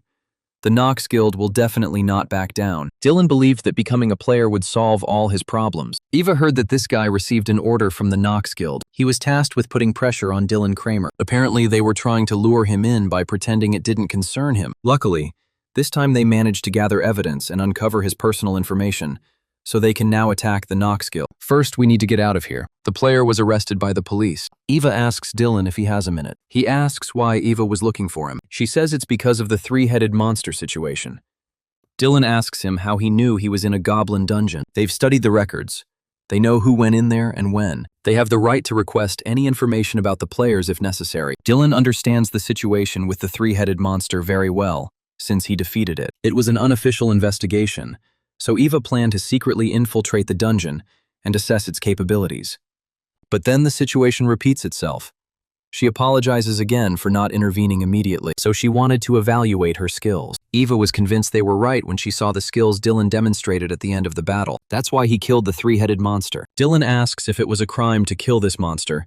Eva answers no. They were looking for him to reward him for his work. He deserves good pay for exterminating the three-headed monster. They also have an offer for him. Apparently, they want to accept Dylan into their ranks, but he has no desire to join any organization. Eva knew Dylan would react this way. She asked to hear his terms first. They offer you the same deposit as the Nox Guild, 100 billion won, and becoming a member of the association will give you many other benefits, from tax breaks to free equipment rental. Dylan thinks that, of course, he should show the window with his status, but this is not necessary. You just need to pass the test. All you need to do is answer honestly the questions of the person she points to. This ability has no relevance to combat and is typically used by police officers or investigators. It is called a truth contract. If the person being interrogated tells the truth, nothing will change. However, if he lies, his body will begin to emit red light. Дилан спрашивает, зачем им нанимать его, если они готовы пойти на такие крайние меры. При таких условиях они могут нанять игрока. There are different types of high levels. However, these conditions are not sufficient to attract worthy players to the association. As a rule, only those with a high level and outstanding skills participate. This may be related to the 20-level rule. Eva can't deny it. Dylan doesn't know how to get around this rule, so he asks if Eva still wants to hire him. She answers in the affirmative. He showed outstanding results in just 3 months, which is enough to invest 100 billion in him. If the Nox Guild and the Players Association found out about this, then it's likely that other major guilds found out about it too. Dylan accepts his offer. Another employee of the association enters. She activates the truth contract. Eva asks if Dylan agrees. He answers in the affirmative. Once you activate the skill, a confirmation message will appear. You just need to click yes.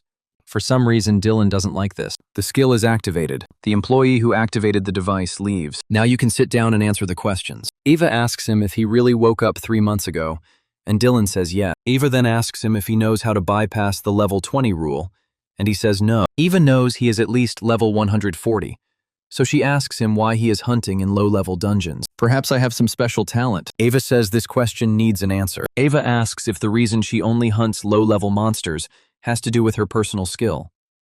Dylan answers in the affirmative. Eva then asks if she can use her ability on other players. He answers in the negative. Eva asks him if she can bypass the level 20 rule using her ability. Dylan answers in the affirmative. They finished. Dylan wonders if he'll have to go through this again. There was no need for this.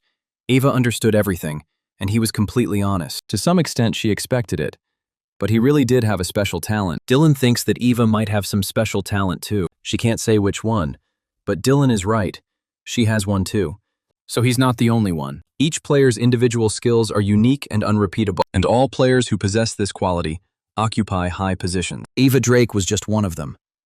She knew, of course, that all the association's leaders were high-ranking officials. For ordinary people, information about the players is very limited. They know little, even about top-level players, especially those with exceptional personal skills.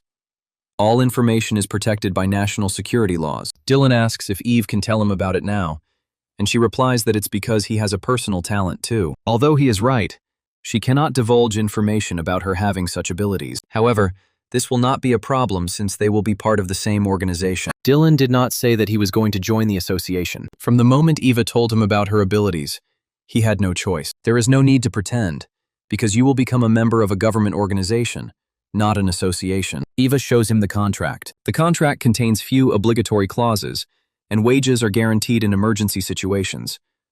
Benefits are paid even during military operations, and rights to stones and other items are guaranteed. If this is true, then they are giving him everything in exchange for essentially nothing. But there is one caveat.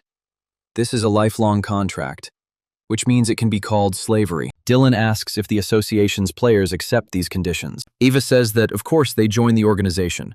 Otherwise, the association would have gone bankrupt long ago. They only create these conditions because Dylan has personal skills. Even if you hunt low-level monsters, your level will still increase, and monsters will drop stones, meaning you can level up without limit. This is an opportunity to sign a player whose level will be the highest in the world.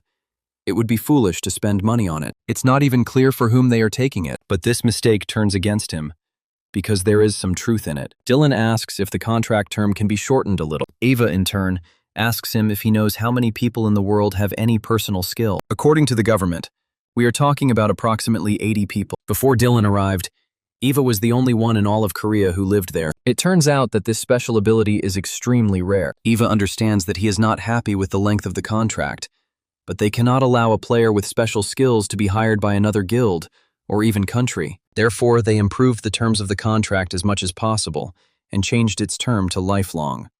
If Dylan needs anything else, he should say so, because they are willing to give him a lot. He would like to change the duration of the lifetime contract to 1 year. Eva says she knows it's impossible. Then they should reduce the deposit amount by 40 times. 10 billion will be enough for them. However, the answer remains the same. Then they can sign a contract for up to 2 years. They'll raise the bail, so let's just let Dylan take the lifetime contract. Dylan only agreed to a 2-year deal and a $20 billion deposit. If no problems arise during those 2 years, the association contract will take priority. If Eva had refused too, I would not have signed the contract. Eva asks if Dylan plans to emigrate to another country. He simply knows little about partnerships and does not like to submit to anyone. Eva says she has read the terms and conditions. The benefits outweigh the responsibilities. Дилану сейчас трудно даже представить себе депозит миллиарды долларов, но он не может пренебрегать своим All he needs now is a nest that can hide and protect him. Of course, if he likes it, he can stay there. But he can't sign a lifelong contract without knowing what it promises him. Dylan will almost certainly renew his contract with the association on the same terms, but it might be worth considering a 2-year contract as a training period. Looks like I'll have to change this internship contract. But Eva can't make this decision alone. She has to report it to management first. A few minutes later, he reports that he has passed on Dylan's proposal to his superiors. They have the opposite condition. If you receive offers from overseas guilds or associations, you must inform the Korean Actors Association. Furthermore, if you are offered similar terms, you will have to renew your contract with the association. Now Dylan agrees. He signs the contract. Eva hopes for fruitful cooperation. Dylan says only at this time, since you have signed a contract, it means that you should replace your things first. Eva believes that all of her equipment is currently rented out. Dylan claims that his robe and sword are of exceptional quality. Then they will change everything except these 2 elements. The next morning, they arrive at the equipment rental shop. There is a lot of stuff that Dylan asks if the association representatives can rent whatever they want. No, in fact, a player can only rent equipment that matches his rank. But Dylan is, of course, an exception. A rare but high-quality vest made of magical velvet. Lighter and stronger than it looks, adding agility. It's not quite what I expected, so choose carefully. Eva will be able to tell him about all aspects of the partnership, while the equipment is adjusted to his size. They should discuss where he was sent. He was, as planned, assigned to the investigative department. Simply put, his job would be to resolve incidents in the dungeon or conflicts between players. It's mostly problem-solving, but they also have to help the support team because they're understaffed. Dylan asks if he can handle such tasks. He won't have any problem finding low-level dungeons, but higher-level dungeons will be quite difficult for him to resolve. Don't worry, they will definitely take your current level into account. By the way, since Eva is your boss, you should immediately inform her about any difficulties that arise at work. In that case, Dylan would like to discuss the issue that arose before the contract was signed. The information about the amount of stones he earned and sold somehow fell into the hands of the Nox Guild, and they also knew about all the dungeons Dylan had visited. Ava will try to find out more about this incident, and then she will be able to put pressure on the Nox Guild. After all, this is not the first time such things have happened. She is ready to fight the guild right now, but her strength is not yet sufficient. The association will also provide Dylan with housing. He says that he leads a nomadic lifestyle and therefore does not need it. This is somewhat difficult as they require manpower due to unplanned emergency work. In this case, Eva asks Dylan to keep her informed of his movements. Depending on the location, he may be able to offer you a job. They also provide you with a personal expense card that you can use to pay for your rent. Dylan realizes this isn't the best way. Of course, you can't do that. And if other members of the association find out about it, there will probably be an uproar because they have a special relationship with one of them. So you need to keep it a secret. Officially, this will be formalized as compensation for frequent job changes. That's the least they can do to convince Dylan to renew his contract with them in 2 years. The magic jacket fits like a glove. He must also present this identification document, which confirms that Dylan is a member of the Players Association. Now he has the powers of a member of the monitoring group, and there should not be any problems like before. You may want to leave now and check your notifications from time to time, as sometimes everyone may be called away urgently. There are no actual emergency calls, but if they do occur, it is necessary to respond immediately. Dylan asks when he can get the deposit. The transfer has already been completed. The contract only comes into effect after the deposit is paid. It looks like Dylan needs the money urgently. He says he was going to buy a couple of books on skill development. That's a good idea. The association has its own store with such books, so you can go along and they will show you. The main thing is to become stronger. He will invest 20 billion in skill book. There weren't as many of them as he thought. Skill books are not updated very often. In addition, demand exceeds supply, so if a good book appears, it is bought immediately. And unfortunately, the selection of goods at his auction is smaller than at the official auction. Down with taxes.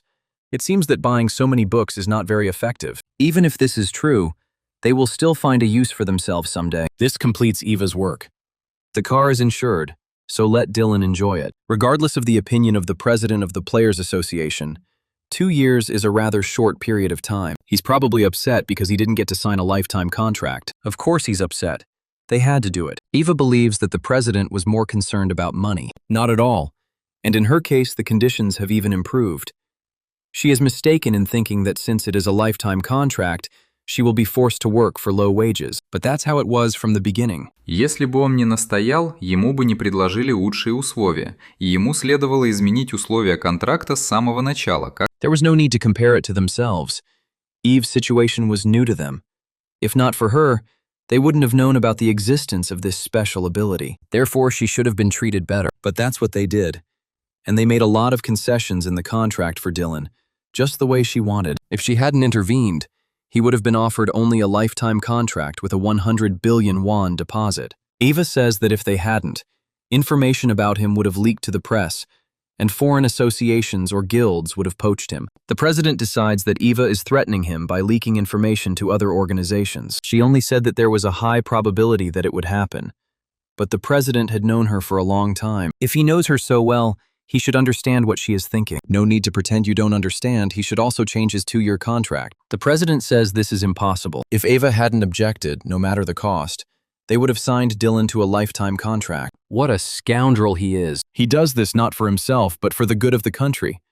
Nothing bad would have happened if he had signed a lifetime contract with them. I wish I hadn't signed it. If the president doesn't like it, he should terminate the contract. He doesn't agree. Eva leaves. The president asks her where she is going, and Eva replies that she is going to work. Dylan transfers 1 billion won to his mother, enough to cover his father's hospital bills for the next 10 years, as well as living expenses in general. To avoid suspicion, he only bought a book on restoration techniques. You need to improve your immortality skill. You will see how many books you need to improve it. Dylan finds an item at auction called Nature's Restoration, a passive skill book that speeds up wound healing. You should definitely buy it because it is a rare book, like immortality. Even if you don't have the opportunity to study this on your own, it's useful to have a book like this on hand. According to Eva, books on passive skills are always up to date, so everyone buys them, while active skills are often ignored and not used. You should buy all items of rare rank and above, and he spent a considerable amount of money. It might be worth spending extra points. Dylan sold a lot of merchandise. His gaming console and laptop were popular. His cosmetics and perfumes also sold out instantly, and his watches disappeared from the shelves with surprising speed. But still, nothing compares to this thing. A high-capacity battery. Dylan arrives at a used electronics store. He asks what is happening with his order, with the batteries. The employee says that he has already been paid and everything is processed. Dylan will have one more request. Of course, they can prepare the same volume of goods at full capacity. They can be trusted. Dylan got a discount because he always pays with points, so if he needs anything, he just needs to say so. Dylan decides to spend all the money. There are about 3 billion left. A minor increase in a few states will cost 5 million, and a small one will cost 10 million. To improve all indicators to 200, approximately 5 billion points are required. Increasing stats affects all skills, so it's worth investing in improving stats. He will spend the remaining 5 billion points on books. The Book of Immortality no longer mentions that wounds heal slowly, so Dylan decides to test it. He runs the blade of the sword across his finger. The cut heals instantly, leaving no traces. Then Dylan gets a call from Eva. He asks what's going on. They have evidence of the information they received earlier, so they reported it to the Nox Guild leadership and the police, and today they will arrest everyone. Good. Otherwise, dealing with them would be a real headache, Eva says. Even though the Nox Guild has close relations with the prosecutors, they won't be able to escape punishment this time. On the contrary, they say the investigation was more thorough this time. Dylan believes this is due to a conflict between warring factions. That's right, the head of the Nox Guild, Victor Pierce, not only didn't hinder the investigation, but also facilitated the distribution of all the internal documents, as if he wanted them to be caught faster. Dylan asks what happened to Douglas Romero. The arrest warrant has not yet been received, but this could not last long, because when the player who was attacked by Eva was arrested, all the murders and attacks committed became known, since the clients were located near Douglas. Eva asks if Dylan can turn on the TV now. He turns it on. Douglas Romero, the vice leader of the guild, was expelled from the X-Guild and is currently being sought by the police and the association. Strange semi-censorship.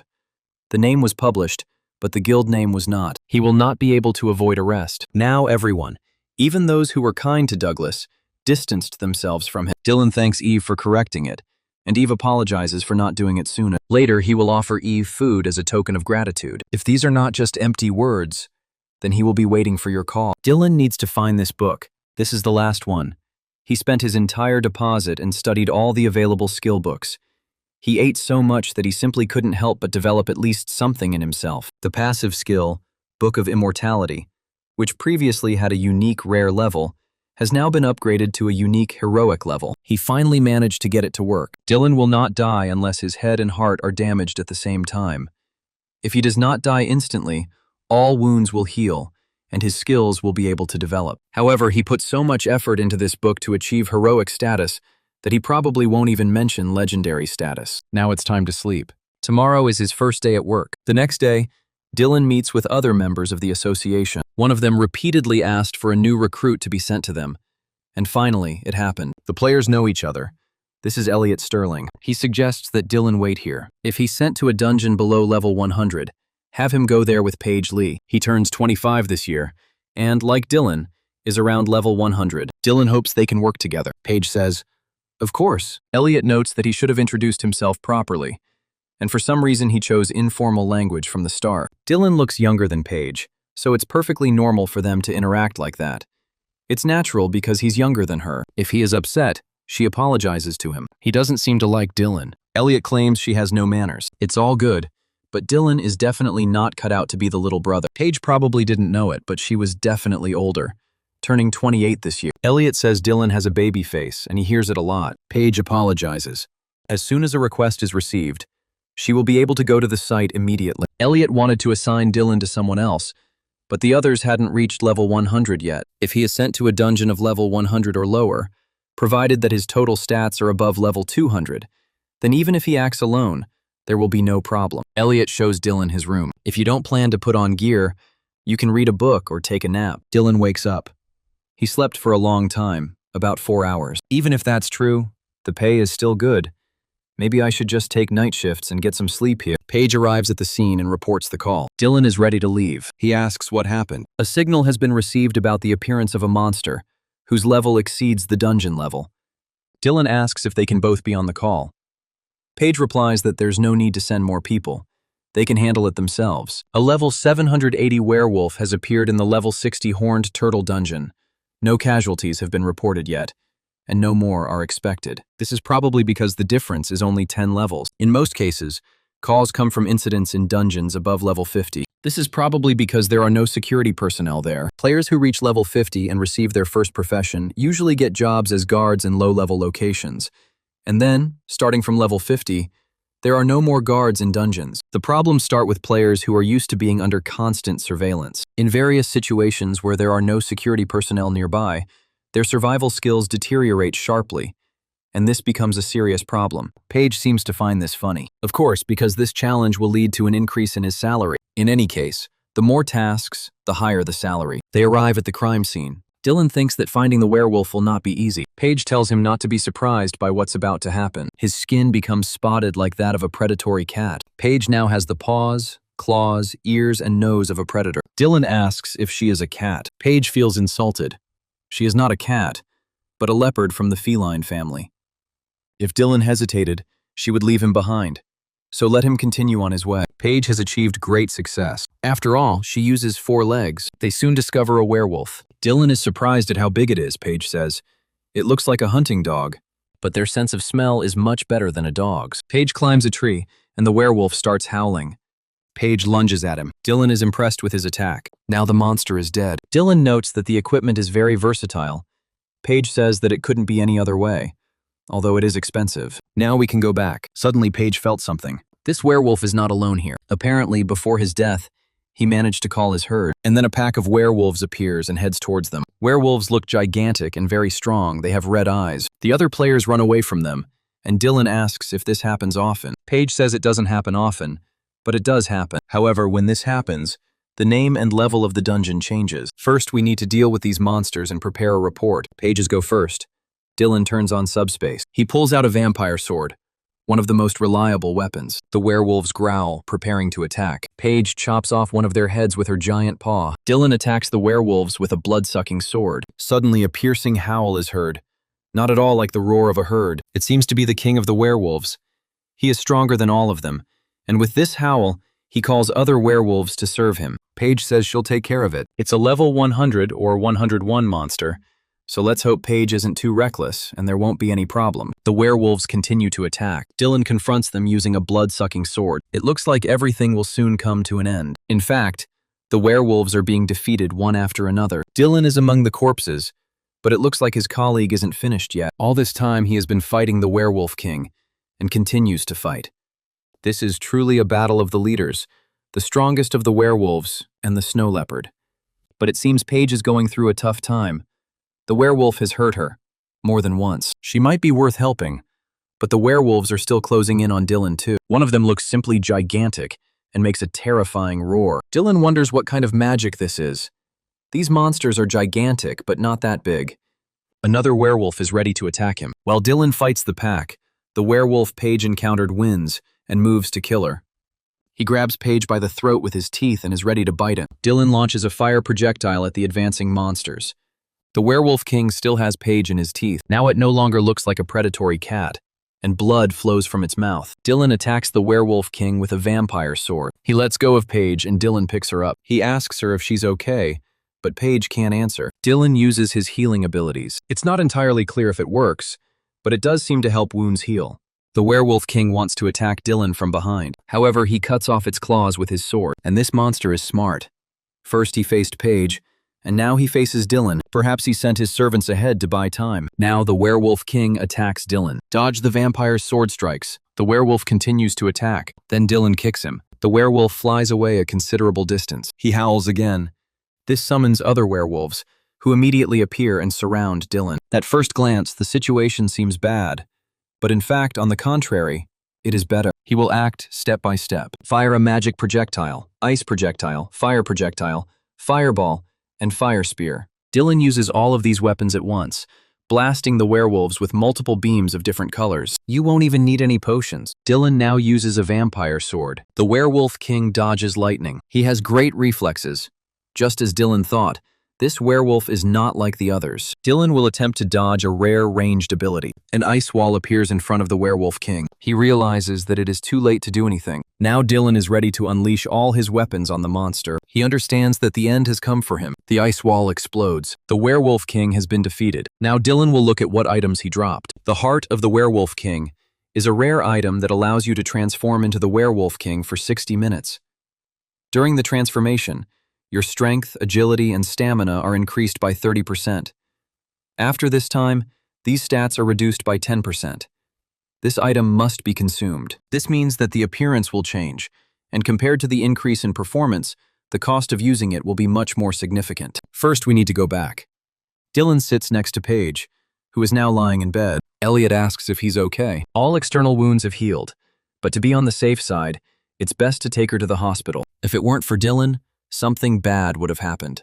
He is also a member of a team, so helping his teammates is his main task. Dylan will come back when everything is sorted out. After some time, Paige thanks him for saving her. Of course he had to help. That goes without saying. Dylan notices that the others are dressed the same as yesterday. Elliot says that after yesterday's incident, he went hunting and then came here. Dylan got some rest and made some money. A great option. At first, Elliot thought Dylan lived in a luxurious house and had a lot of money. It was strange to see so many luxuries in one person. Dylan says he was a worker before he woke up. Elliot believes his situation is hopeless. Dylan's father fell ill and was hospitalized. His family worked hard to pay the hospital bills. Elliot says that they were actually tasked with taking good care of Dylan, which is why he thought he was from a rich family. They seem to believe that I was born into a rich family. Apparently, it was Eva Drake who did it. But Elliot didn't even know that Dylan knew Eva. He says she hired him. He must really have some outstanding skills since Eva personally hired him. I should tidy up my things before going to bed. Dylan gets a call from Paige. She says she is very sorry. There was a misunderstanding and she behaved rudely towards him. Paige developed prejudices because of a man she met one day during a phone conversation. Dylan asks what happened. As a result of the reckless behavior of the son of a high-ranking official at the scene of the incident, the team members suffered serious injuries, and he, being the culprit of the incident, did not even receive any punishment, but the team members got a slap on the wrist, after which Paige always tried to be the first to answer calls. Dylan says everything is fine. He doesn't pay attention to it. Paige seems quite friendly. Dylan is interested in something, but if she has trouble answering, she should say so. Paige says she will answer. She asks him what interests him. Paige seems very naive. Dylan is becoming more and more convinced of this. He says that this will create some problems because it will affect Paige's abilities. She knew he would ask her this question because she had been asked it many times before. Paige's ability is therianthropy, the ability to transform into an animal. This is an active ability. When used, she transforms into a snow leopard, significantly increasing her strength, agility, and endurance. With high attack and defense, he is well suited for tank and damage-dealing roles, but also has some weaknesses such as low magicka and willpower. Paige's weak will makes her vulnerable to magical attacks. There is actually no reason to tell Dylan any of this. A week passes, there are no more incidents, and the initiation ceremony goes smoothly. Despite the decline in popularity, batteries and electronic goods are still selling without problems. Dylan will soon be able to acquire another heroic rank skill. It's boring, you need to go hunting, and at the same time you will save points. At the entrance to the dungeon, an employee asks Dylan to show his game ID.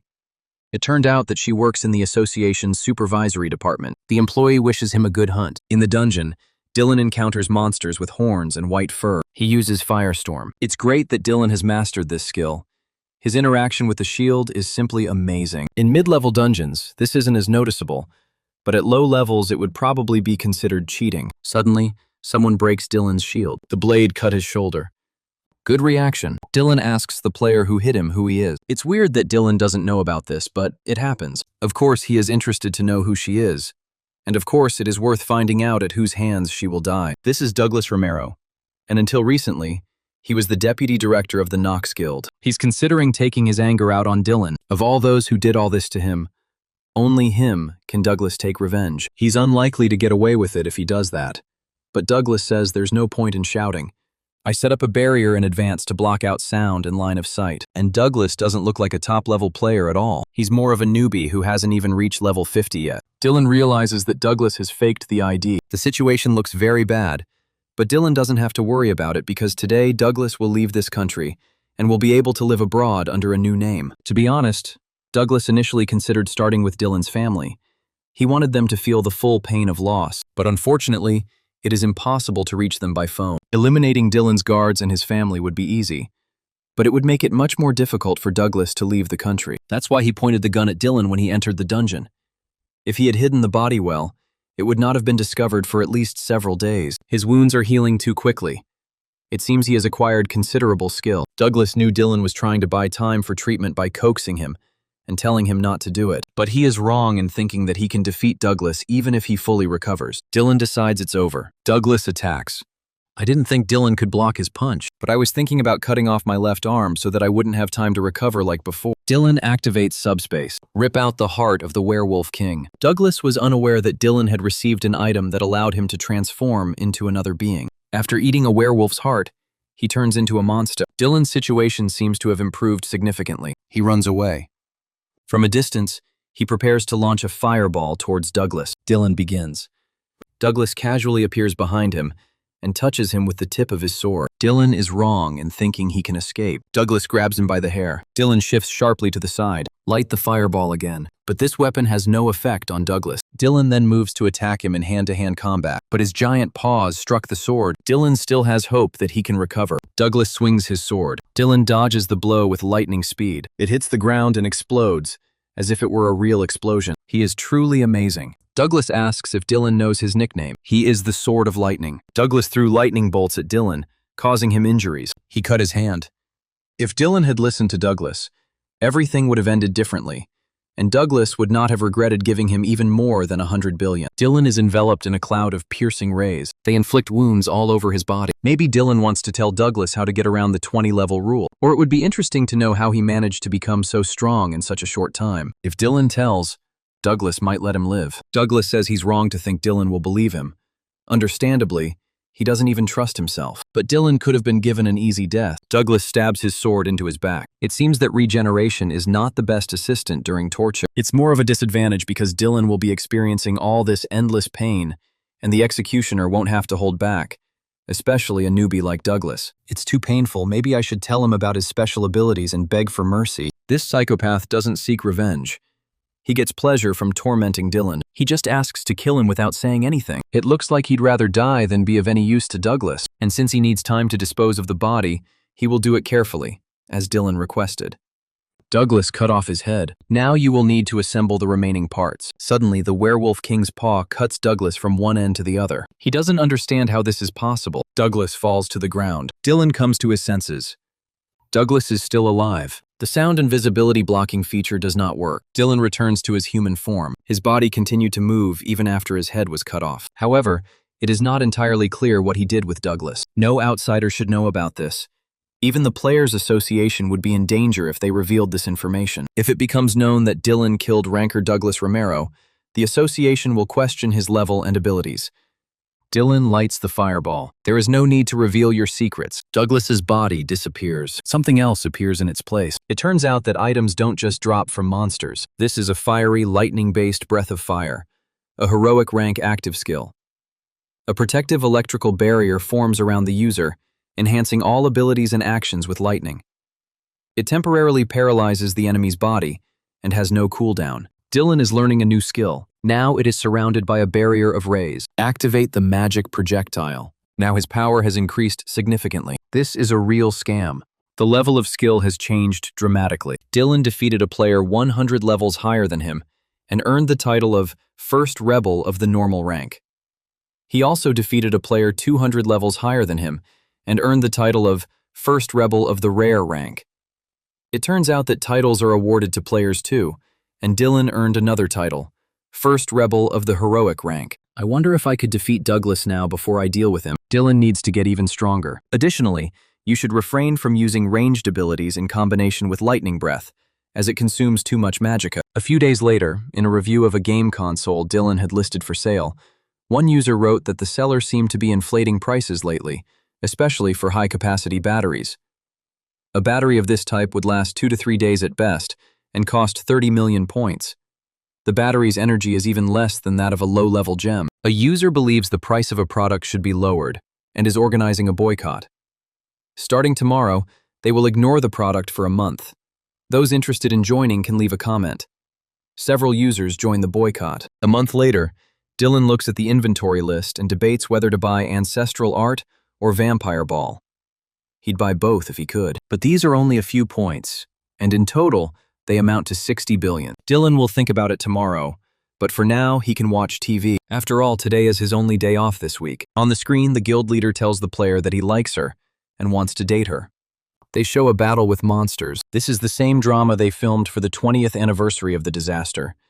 They really did use expensive equipment for it. Everyone suffered that day. On the 20th anniversary of the disaster, the whole world was worried, fearing that something bad might happen. But, as on the 10th anniversary, nothing serious happened. Some journalists are writing fake news about the reduction in the number of dungeons, but these are just internet rumors. Dylan is wondering what else to buy. Then he hears some sounds and at first thinks it is an earthquake. It turns out that monsters have infiltrated the human world. Dylan advances, armed with a blood-sucking sword and a fireball. One of the monsters is chasing a woman and is ready to attack her, but Dylan attacks the monster. He strikes him with sword and fire. The monsters are approaching. Dylan uses Firestorm, but the problem is that the monsters have mixed with people, and they attack. Other players come to the rescue. They leave behind a spatial portal in Dylan, then thank them for their help. Martial law is introduced. The military enters the battle. The association's president ordered that all players located in the country be notified. From this moment on, a general mobilization of players is declared. Dylan tells Eva he's near the Red Tarantula dungeon near Sinchon Station. The door suddenly opened, and now he's fighting the orcs that emerged. Luckily, their level seems to be low, and players from the surrounding area have joined in the cleanup. Dylan has been appointed interim commander. After clearing the area, everyone needs to be redirected to Namyeon Station, where the gates have also opened. But there is a catastrophic shortage of personnel. Dylan needn't worry about his family. Eva was informed that they, along with other residents, had been sent to a bomb shelter. Eva asks them to hurry. Dylan will do it. No time to think. Buy a Vampire Ball. This is an active skill that converts the properties of mana into the properties of darkness, increases the power of attack skills, and decreases the power of healing skills, restores health and mana by absorbing the blood of enemies, increases resistance and mana recovery speed. Dylan masters the skill, performs it faster, and moves on to the next stage. Create a wall of fire. Now is the time to make an announcement. Dylan calls on players to gather, following the emergency mobilization order. It is quite obvious that this will not be easy. The minimum number of players required to defend the area remains here. The rest move to Namyeon Station. Since everything at Sinchon Station is already destroyed, we only need to take care of the door. One of the players has a question. Ask how many places the doors were open. The exact number is not yet known, but it appears they have opened all over the country. Near Namyeon Station, monsters are attacking ordinary people. They have horned heads, similar to horse skulls, but with glowing eyes. They are humanoid lizards. The player attacks one of the monsters. The remaining players are waiting for reinforcements to arrive.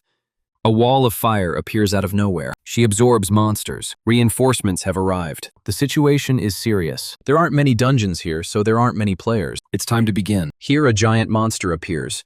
Apparently its leader. We need to solve this problem as soon as possible. Dylan throws fire at it and the monster covers itself with a shield. Dylan flies right over him. This monster is not that strong. Dylan cuts off his own head with a blood-sucking sword, but it turned out that it was not a boss, but an ordinary monster. Dylan stirs up a storm of indignation. However, this does not kill the monsters. Apparently, they are fire-resistant. Dylan attacks the monster with his shield. He beats them. An unknown weapon that looks like a spear appears here. This causes Dylan's shield to become covered in ice. Now he is faced with a truly gigantic monster.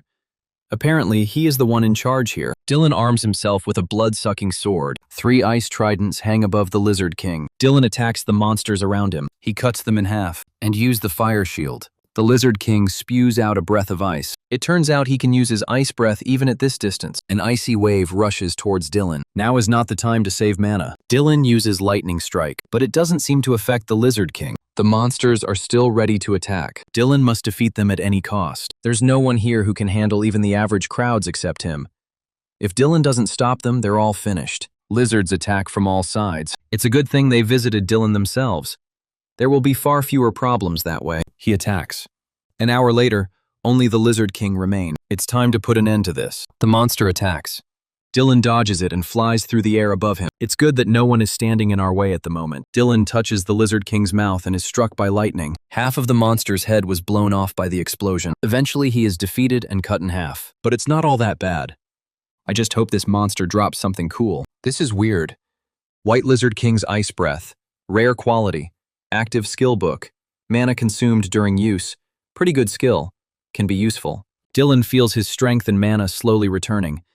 The rest has done him good after all. Namyeon Station has been completely cleared. Looks like mission accomplished. 3 days later, it became known that the second wave of the disaster had dealt a serious blow to the global economy. Everyday things like food, water, electricity, oil, gas, etc. started to run out. The South Korean government began constructing defensive camps around major cities and evacuating residents of suburban areas. The goal was to reduce the area being defended to avoid a possible increase in casualties. However, this completely slowed down logistics and trade, and the lack of food and water made industrial production simply impossible. The last batch of goods that Dylan entered into the sales book had already sold out. Now he really has nothing to sell. Apparently, it will now be much more difficult to increase the strength parameter using points. It's time to get to work. We need to combat the second wave of the disaster as quickly as possible and resume sales. Dylan is in the helicopter. They arrive at the scene. First, we need to clean the streets, and then we can do the rest. Dylan asks the players if they are familiar with their areas of responsibility. Grant command rights to each of the leaders. Then Dylan will go first. Trolls emerge from the space gates. Dylan jumps out of the helicopter, ready to attack. He uses a firewall, and he attacks the trolls with a sword. Meanwhile, other players are also attacking. So far, so good. Trolls run away from the wall of fire. Something is wrong here. They immediately flee after the first attack. Dylan shouldn't miss them. Activate the Breath of Lightning. It will be much easier if you use this weapon in combination with the Fire Lance. Dylan flies towards the monster at lightning speed. He throws a flaming spear at him, and it blows off his head and half his body. This is the 15th. Dylan hopes it's the latter. Suddenly, a monstrous clawed paw appears from the space door. Dylan is confused and doesn't understand where this monster came from. This is clearly higher than the level of 350, and even higher than the highest level of 400. This is the strongest monster in existence. A blue dragon, a heroic level monster. Eva hopes this is the end. But there are currently around 100,000 players in the Republic of Korea, including around 5,000 high-level players who have completed the 4th stage. Currently, low and mid-level monsters can be stopped with military firepower. However, as the number of gates increases, more and more heroic rank monsters appear, and there are practically no heroic rank players left. The emergency alert system has been activated. Eva asks what happened. An emergency has occurred, and a door to another dimension has opened at Seoul Station. Eva asks what rank the monsters have, and they try to find out. It turns out that a whole group of wyverns lives there. And again, a monster of heroic proportions. This station must be under the control of the TS Guild. They need reinforcements. At the moment, their main strength is focused on tanks and close-range damage, so they will likely have a hard time dealing with the flying wyverns. Eva asks if they can contact other nearby guilds, and is informed that there are mages from the Yuhua Guild near Yongsan Station. We must immediately tell them to send reinforcements. Another gate has opened in the Dunsan district of Daejeon City. A large gathering of harpies has been spotted, and there have also been reports of ogres appearing at the Orc Dimension Gate in the Yongsan district of Busan City. They were only told that a blue dragon had appeared near the Troll Gate in Osan City, Gyeonggi Province. After all, Dylan Kramer should be guarding this gate right now. That's right, he reported it himself. They also requested reinforcements. All operations in Osan City are currently suspended, and all players are advised to leave the city immediately. Dylan listens to this message, but now is not the time to retreat. The blue dragon destroys buildings and throws their debris to the ground. Dylan jumps right under his paw, but the dragon only threw him to the ground. It was a diversionary tactic. Dylan is hiding in the building. It's strange why this monster is only after him. The dragon approaches the building where Dylan is hiding. He sees this and reaches out his paw to the window glass. Entire buildings are blown away by the wind. This dragon is even taller than multi-story buildings. Dylan throws a fireball at him. Wait, there's still a little bit left. The dragon's head is smoking, but it doesn't even look charred. The fire has simply distracted its attention. The dragon is chasing Dylan again and is ready to catch him. Dylan turns around and hits the ice wall, but it collapses. The dragon's paw touches his head. It is unclear how this monster managed to get to him. Apparently, there is no other way out. We can only fight. Dylan activates his lightning breath. The dragon attacks again. Dylan is about to attack him with a blood-sucking sword. However, the dragon's scales are so strong that the sword flies off. This monster must have a weak spot. This is his stomach. Dylan is holding the sword. Then it falls to the ground. There is not a drop of blood on the dragon. Moreover, it is very fast. Something is happening. The dragon shoots beams at Dylan. It collapses on the roof of the building. The dragon approaches him. He bit Dylan in half and swallowed him. Dylan can't just die. Her father needs medication, and her mother and sister need her support. He grabs the sword. It's time to get out of here.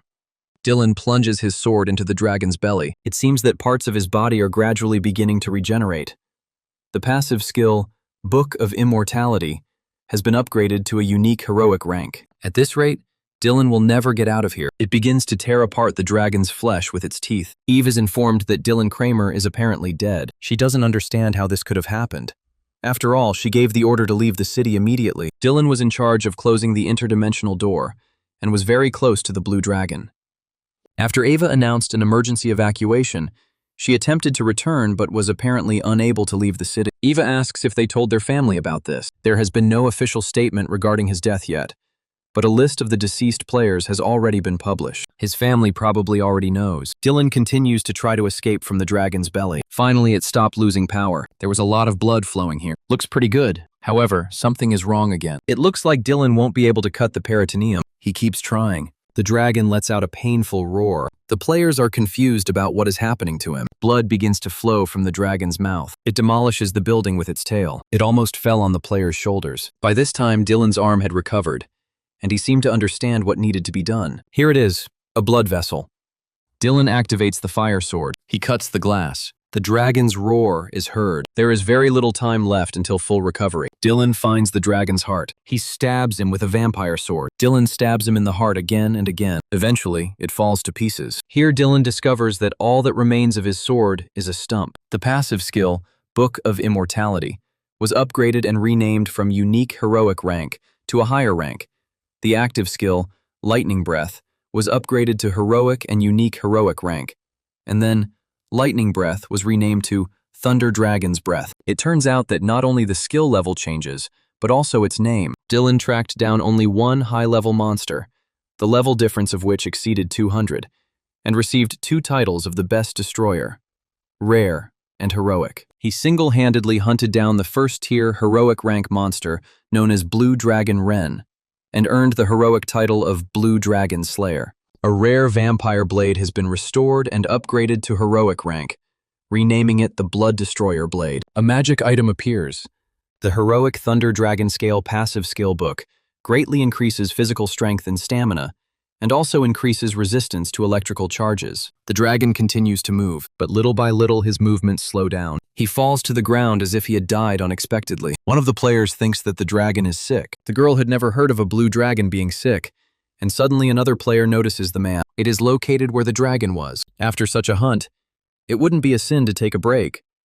Some of them had never been in such trouble before. Eva doesn't believe that Dylan could die so easily. It turned out that they wanted to find him. He's still dead. And even if this is not the case, they are already suffering enormous losses. They better cut their budget. Eva asks if they are really people. They say he crosses all boundaries. That's how they do their job.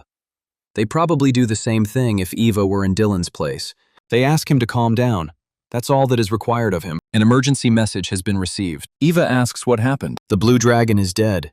Players believe he was being pursued by another group of rank-and-file soldiers. They are not sure if there will be a team at all that can handle it. It is said that the player who was eaten by the blue dragon managed to survive. He found himself inside the dragon and began to pound on its internal organs. Ava asks him what his name is. This is a player from this association. His name is Dylan Kramer. He probably looks unhappy. It seems that all the wounds have healed. They are nowhere to be found. The player offers Dylan a cloak. He takes the phone from her. He needs to call his family. Dylan is given a phone. He calls his mother. She asks if it is really him, her son Dylan. Apparently there was some kind of mistake. He was fine, but for some reason his name ended up among the dead players. Dylan asks how his sister and father are doing. He says he is doing well. He ate a lot and slept well. Mom thanks Dylan for staying alive. A representative of the Players Association came to see them yesterday. Она выплатила им компенсацию, которая выплачивается семьям игроков, погибших при исполнении служебных обязанностей, а также встала на колени и принесла искренние извинения, заявив, She said she shouldn't hide it from her own mother. Anyway, Dylan did great, and his mother is very happy that he came back alive. He is crying. The player offers him a handkerchief. First, let's take a look at his upgraded vampire sword. Now a unique, heroic rank sword, imbued with dragon's blood. It absorbs the blood of the attacked target and restores the player's physical and magical strength. By absorbing dragon's blood, the player increases their attack power and significantly increases the rate of health and strength regeneration. The range can be increased by consuming dragon blood over a long period of time. The mana of the blue dragon Ren and a player named Dylan Kramer combined, exceeding the initial requirements. This option is only available to Dylan Kramer. Depending on Dylan Kramer's wishes, the sword imbued with dragon blood can be used once per day. Now you don't have to worry about weapons. You also need to see what happens with the Thunder Dragon's Breath. This is an active ability that creates a powerful lightning shield around the user. All abilities and actions are imbued with the power of lightning. It temporarily paralyzes enemies struck by the Thunder Dragon's Breath. The ability has an infinite number of uses and has no cooldown. Its range can be increased by absorbing elements or acquiring other lightning-type abilities. There is only one new option here, but it can be improved in one way or another. The first-level Destroyer title increases all stats by 20 and mana by 4. All in all, that's a pretty decent bonus. But something needs to be done about her clothes. Dylan wants to go home. A helicopter appears. Eva jumps out of there. She's so happy to see Dylan. It's such a blessing that he's alive. Then Eva realizes that she is not wearing any clothes. Only a cloak. All his clothes dissolved in the gastric juice. One of the players brings Dylan some clothes. What a touching meeting. He was truly surprised. He didn't expect Eva to like younger boys. Apparently this man is her boyfriend, whom she was hiding. Eva says, "Don't joke like that." She asks them why they came and informs them that the plan was cancelled so they could go back and rest. One of the players came here out of curiosity. Dylan is very suitable for her. She asks him if he has a girlfriend. Eva grabs his hand. He was on the brink of life and death. They need to stop joking. She's not joking. And it's strange why Eva is so angry. Dylan needs to rest now. He should go to the hospital just in case. Players should find out how he defeated the Blue Dragon.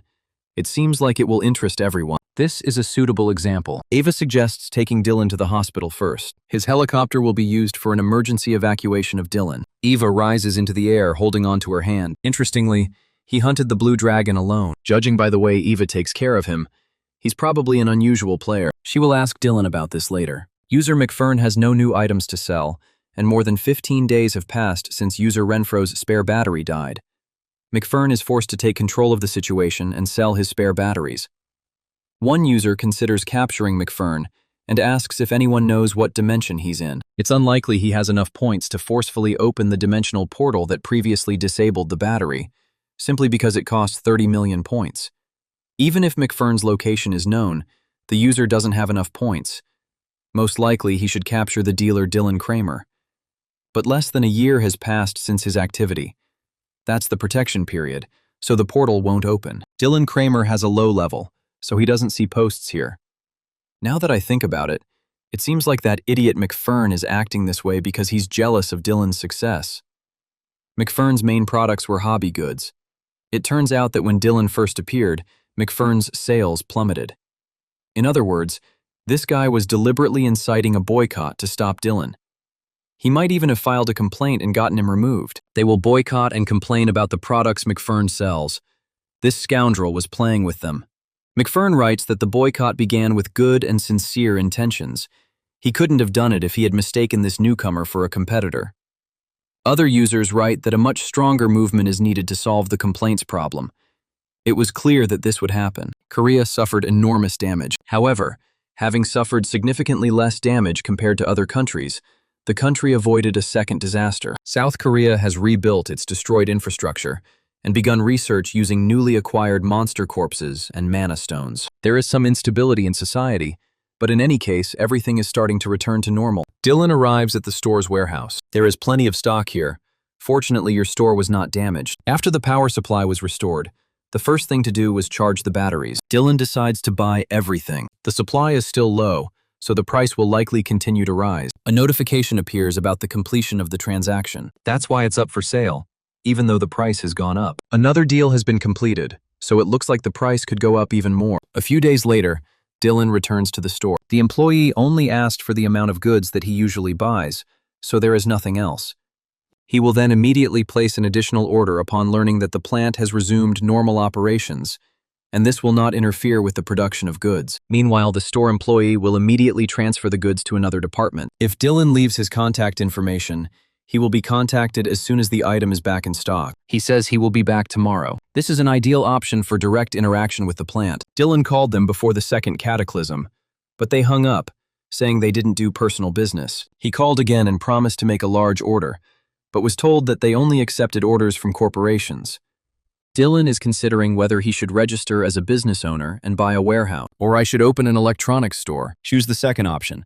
Their store is crowded even though it's a workday. As Dylan had thought, it was good to leave this matter to his sister. She is the manager, and he is the general manager of the store, so everything should be fine. In any case, her sister had sent the batteries to the warehouse some time ago, and they might have arrived by now. Dylan says he'll take a look, and his sister asks if he should order anything else besides batteries. It depends on the circumstances. His sister suggests they get lunch while he's here. Dylan wants to eat something expensive. Sounds great. It seems that little by little, everything is coming to an end. The pace of sales has virtually stopped, but their products sold out instantly. Now you can spend points at your leisure. Dylan is considering what to buy. He currently has 5 heroic level skills and only 1 active skill, Lightning Dragon's Breath. It creates a powerful protective membrane of thunder around the caster.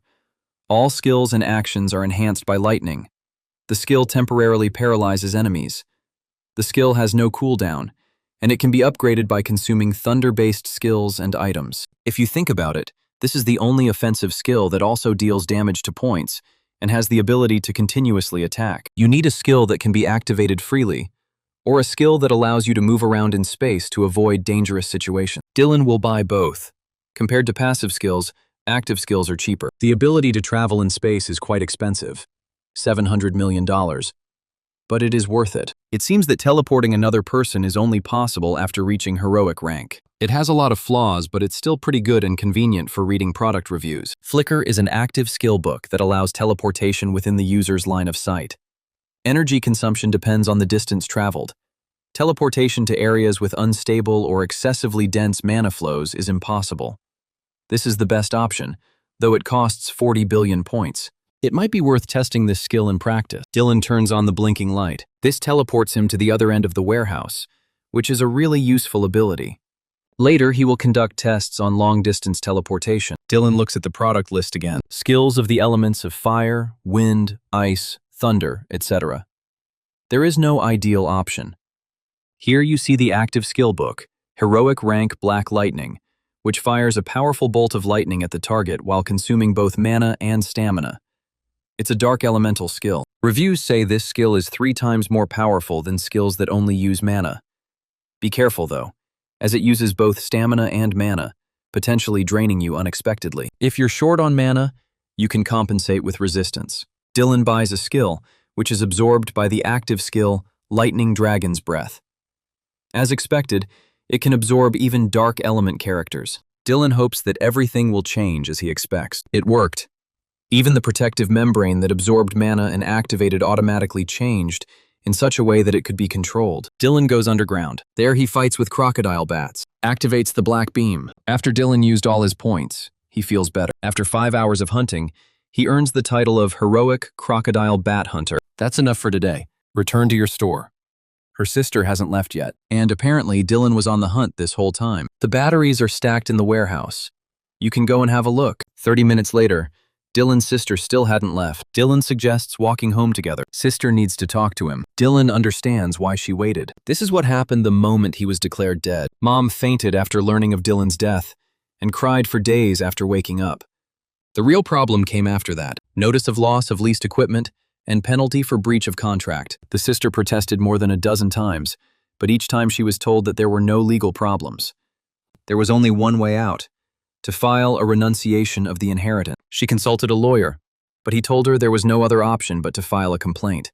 They said Dylan had to vacate the rented apartment immediately. They even said they would confiscate the money he sent to his family for living expenses as illegal gifts, as they had even submitted a report on the legitimate reserves of the inheritance. Of course, after that, everything got better. A girl named Eva Drake came up and, kneeling, apologized, saying that a mistake had been made in the process. But it seems this is not just a mistake. Dylan says he'll figure it out. His mother told him never to tell her anything, but he seems to be quite level-headed. He told her because he thought she should know what happened. Dylan thanks his sister for telling him. He has an appointment with manager Eva Drake, but is informed that she has not yet returned. Dylan contacted her in advance just in case, and she asked him to wait for her in the office. The manager says he will take him there later. She offers him a cup of tea, but Dylan refuses. The administrator leaves. It's time to begin. Dylan activates psychometric functions. He's looking for his code. Eva said it appeared Dylan died at the scene. She asked why they did this to Dylan Kramer's grieving family, and was told it was the rules. Eva ordered these orders to be canceled immediately, and was told that she had nothing to do with it. This is what they do to a player who gave his life fighting for his country. They might have accepted this state of affairs even if Eva had died in the battle. If the decree had not been repealed, she would have left the association. The minister stated that such an absurd treaty of subordination would hardly be accepted by the national community, and that Eva might now start a war with the Korean government. She looks very angry. The minister will contact her later. Dylan has this man to thank. He seems to know who he is. Minister of Spacegate Management, Owen Lee. Eva comes in and apologizes for keeping him waiting. Dylan says he arrived early himself. Eva asks him why he came so unexpectedly. He didn't even tell her what happened. It looks like he'll have to terminate his contract. He knows everything that Minister Owen Lee was going to do. Eva apologizes for him. She has nothing to apologize for. It's all thanks to her. At least everything worked out later. Dylan should say thank you. Eva asks if she can let it go this time.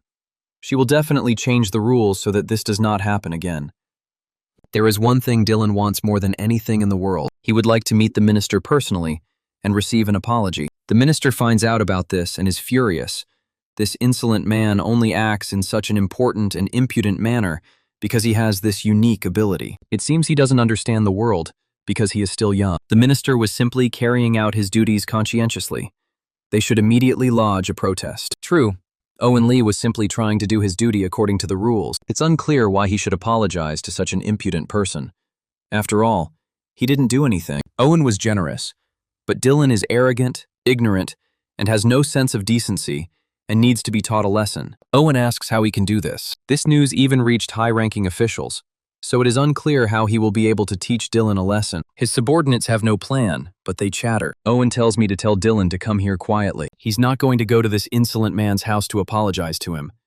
He's busy at work, so if he wants an apology, he should come in person. The subordinates rush to convey this to Dylan. Owen can't get close to him. He told Dylan to come later than planned, which wasn't such a bad thing for him. This means that it is a real hotbed of corruption among large guilds and dungeon access administrators. All the employees are ordinary people, and that's even better. A ministry employee invites Dylan to go with her. The priest was looking for him. They enter the minister's office. He says Dylan is about the same age as his grandchildren. It looks like Owen isn't going to apologize. He regretted it, but he had no choice but to do it since, as a person performing official duties, a minister cannot carry them out according to his own considerations. It seems like everyone involved in Dylan's case was in cahoots with each other. Owen claims he was simply trying to do his job legally. Frankly, instead of acting legally, he made more than one or two claims. If Dylan is referring to the claim for damaged equipment, it obviously happened while Owen was on duty. Dylan died in battle while fulfilling the terms of his contract. He was killed doing what he was ordered to do. He asks what made Owen think he was capable of making such senseless statements. He doesn't seem stupid. I wonder who Dylan thinks he is to say such nonsense. It was Owen who started talking nonsense from the start. It's strange how ignorant a minister can be. Dylan can't talk to him like that. He's a priest and a former congressman. Someone like Dylan can't talk like he knows anything. It's only because he was lucky enough to wake up after a life of nothing but food and excrement that he thinks he has the courage to insult Owen, a brat like himself who is smaller than an insect. Maybe Dylan should get rid of him. From now on, Owen will have to use common sense And when he wants to say something, he should think carefully before saying it out loud. His head is not an ornament, especially since he is a priest. Dylan also wrote down all the offensive remarks Owen had previously made. She will file a formal complaint about this. She has heard that such an insult can be taken to court. They will then meet face-to-face in court. Dylan leaves. This ability has proven to be very useful. Rage is the ability to provoke an opponent. When a person is overcome with rage, he begins to attack without sparing his own body, and his fighting power increases. This is definitely a public deception. A few days later, a database of corruption allegations against Minister Owen Lee began circulating online, initially among ordinary citizens. However, recently the focus has been on small and medium-sized trade unions that are conducting collective strikes. The heroic rank psychometry ability allows you to view past information embedded in an object, providing holographic video and audio recordings. However, you cannot view information from the past month or extract past information from objects containing embedded mana. Many new uses for this ability will emerge in the future. Dylan receives a call from Eva. She asks if they can see each other now, and Dylan says yes. She asks him to tell her where he is now, and she will go there. Dylan says he can go to a small cafe near Sangdo Station. Eva will arrive in about half an hour. She wants to ask directly whether the scandal involving Minister Owen Lee is Dylan's doing. Eva believes that only he is capable of this. Government officials are very sensitive, and he is suspected of this, so he should be careful. If Dylan is found to be the one who did this, he could be arrested for trespassing and theft. Dylan claims he faces harsher penalties under the Special Players Act. If that happened, I would have to rely on public opinion. Everything would be fine, but Dylan wasn't to blame for this, so he has nothing to worry about. Eva says she needs to be careful. Some powerful people don't want to share this with the players, but after such an incident, they should have taken it as a warning. After this incident, they made many enemies. His distrust of Dylan has also grown, so it's best for him to keep a low profile for now. Dylan says the story doesn't concern him, but since times are changing, he feels it's best to stay away from it. He also doesn't want to raise any doubts. It's a good idea to avoid unnecessary suspicions. Meanwhile, fighting continues in North Korea. The army is attacked by a Kaldrak, a giant sea serpent. He spits out a stream of saliva that acts like acid. Kaldrak destroys everything in his path. Eva says she will go first. Dylan shows him a message from the association. An emergency call has been made for the top players and ranking participants. They will travel together. Eva will call headquarters first. It's all over the news now. Pyongyang is gone. The North Korean regime has collapsed, and there's a chance a high-ranking South Korean official will arrive in the country. This is much more serious than I thought. Although the news has already been published, the situation is somewhat more serious. Pyongyang is now in a state of collapse, as is the North Korean government. With all the high-level players and ranked tournament participants wiped out during the fight against Kaldrak, waves of monsters have appeared at all the gates of the country. Numerous refugees and defeated soldiers are now heading to South Korea, and the monsters are moving south with them. This is a complete report on the current situation. The association's president will now explain why only high-class and highly rated players were invited. Their mission is to defend against the monsters advancing from North Korea, in preparation for the defense of Kaldrak from the front lines in the south. 10 days later, in Gyeonggi province, the players fight against orcs. Severed heads fly through the air. I wonder how long they will have to put up with this little thing. This looks terrible. The werewolf wants to attack Dylan. He cuts it in half without even looking. Paige attacks other werewolves. Dylan asks how long they will do this. Thanks to his sister, he replenishes his supplies here. To be honest, it's a little awkward. An orc attack occurred in the city of Dandong, China. They are shot by the military. The red dragon appears. The players are attacking him. Fire doesn't do much harm to the dragon. Then one of the players takes a sword and cuts off his own head. Then it falls to the ground. They say that a Kaldrak is now moving here at great speed. This monster, whose rank cannot be determined, destroyed Pyongyang. An expert who had just arrived on duty and was sent to North Korea was unable to analyze the Kaldrak rank, but successfully determined that the rank was legendary. If they succeed in the hunt, then the first achievement in history will certainly appear, and such an achievement will significantly increase the statistics. They will definitely take advantage of this. In total, 181 high-level players are stationed at the border, and about 3,000 high-level players have changed 4 professions. Kaldrak appears. It's time to attack. They will demonstrate the greatness of the Chinese. Some of the qualities of the players include the ability to win, haste, and a fiery fighting spirit. Kaldrak is defeated, but apparently they did not cause him any harm. The player discovers a notification that they possess a terrifying ability. They can inflict fear. Bodies affected by the fear are paralyzed for 10 seconds. Kaldrak releases purple beams that cause an explosion. Breaking news. A disaster on the Chinese border. Thousands of Chinese soldiers have died, all of them wiped out during the Kaldrak raid, which involved 200,000 soldiers and 3,000 local officials. Around 10 people are listed as missing, most of them killed while unable to do anything due to the uncontrolled attacks. Dylan was planning to acquire the ability Wild Instinct, which detects mana emitted by living and inanimate objects, helps one instinctively sense the invisible environment through mana detection, recognizes threats based on wild instincts, and makes a person sensitive to bloodlust. But Dylan has changed his mind about using the mental endurance skill and can't give up his first achievement, Enhanced Indestructible Spirit, a passive skill that significantly increases stamina.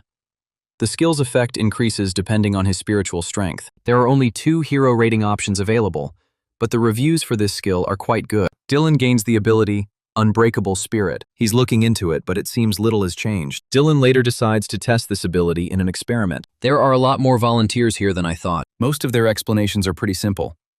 Once a player is accepted as a participant, even if they just lift a finger, they will receive their first achievement. Of course, there are those who came here for other reasons, some of whom are hungry for recognition, and perhaps even believe that they can defeat Kaldrak alone, as Dylan defeated the Blue Dragon. It turned out that the requirements for acceptance into the ranks of volunteers were much lower than I thought. Now it's Dylan's turn. Your identity has been verified, and you can log in. The room looks like an investigator's office, like in the movies. From behind the glass, Dylan is asked if he is ready for the test, and he answers in the affirmative. Then we can begin. He was hit by the psychological effect ability, Queen's Dignity, which disoriented him for 10 seconds, activating his passive ability, Unbreakable Spirit, and completely negating Queen's Dignity. A voice from behind the glass announces that the test is over. Dylan leaves and they thank him for passing the exam successfully. Eva stands behind the glass. He's a really weird guy. After talks with world leaders, the South Korean government began advancing north. Entry into the airspace of the border zone has been completed. A projectile is launched from the ship. Apparently, this was directed against Kaldrak. The monster falls to the ground. So far, everything is going well with the other monsters. There are many ordinary soldiers here with modern weapons. It would be difficult for Dylan to face off against the numerous monsters alone. Orcs and werewolves are dismembered into pieces. A week later,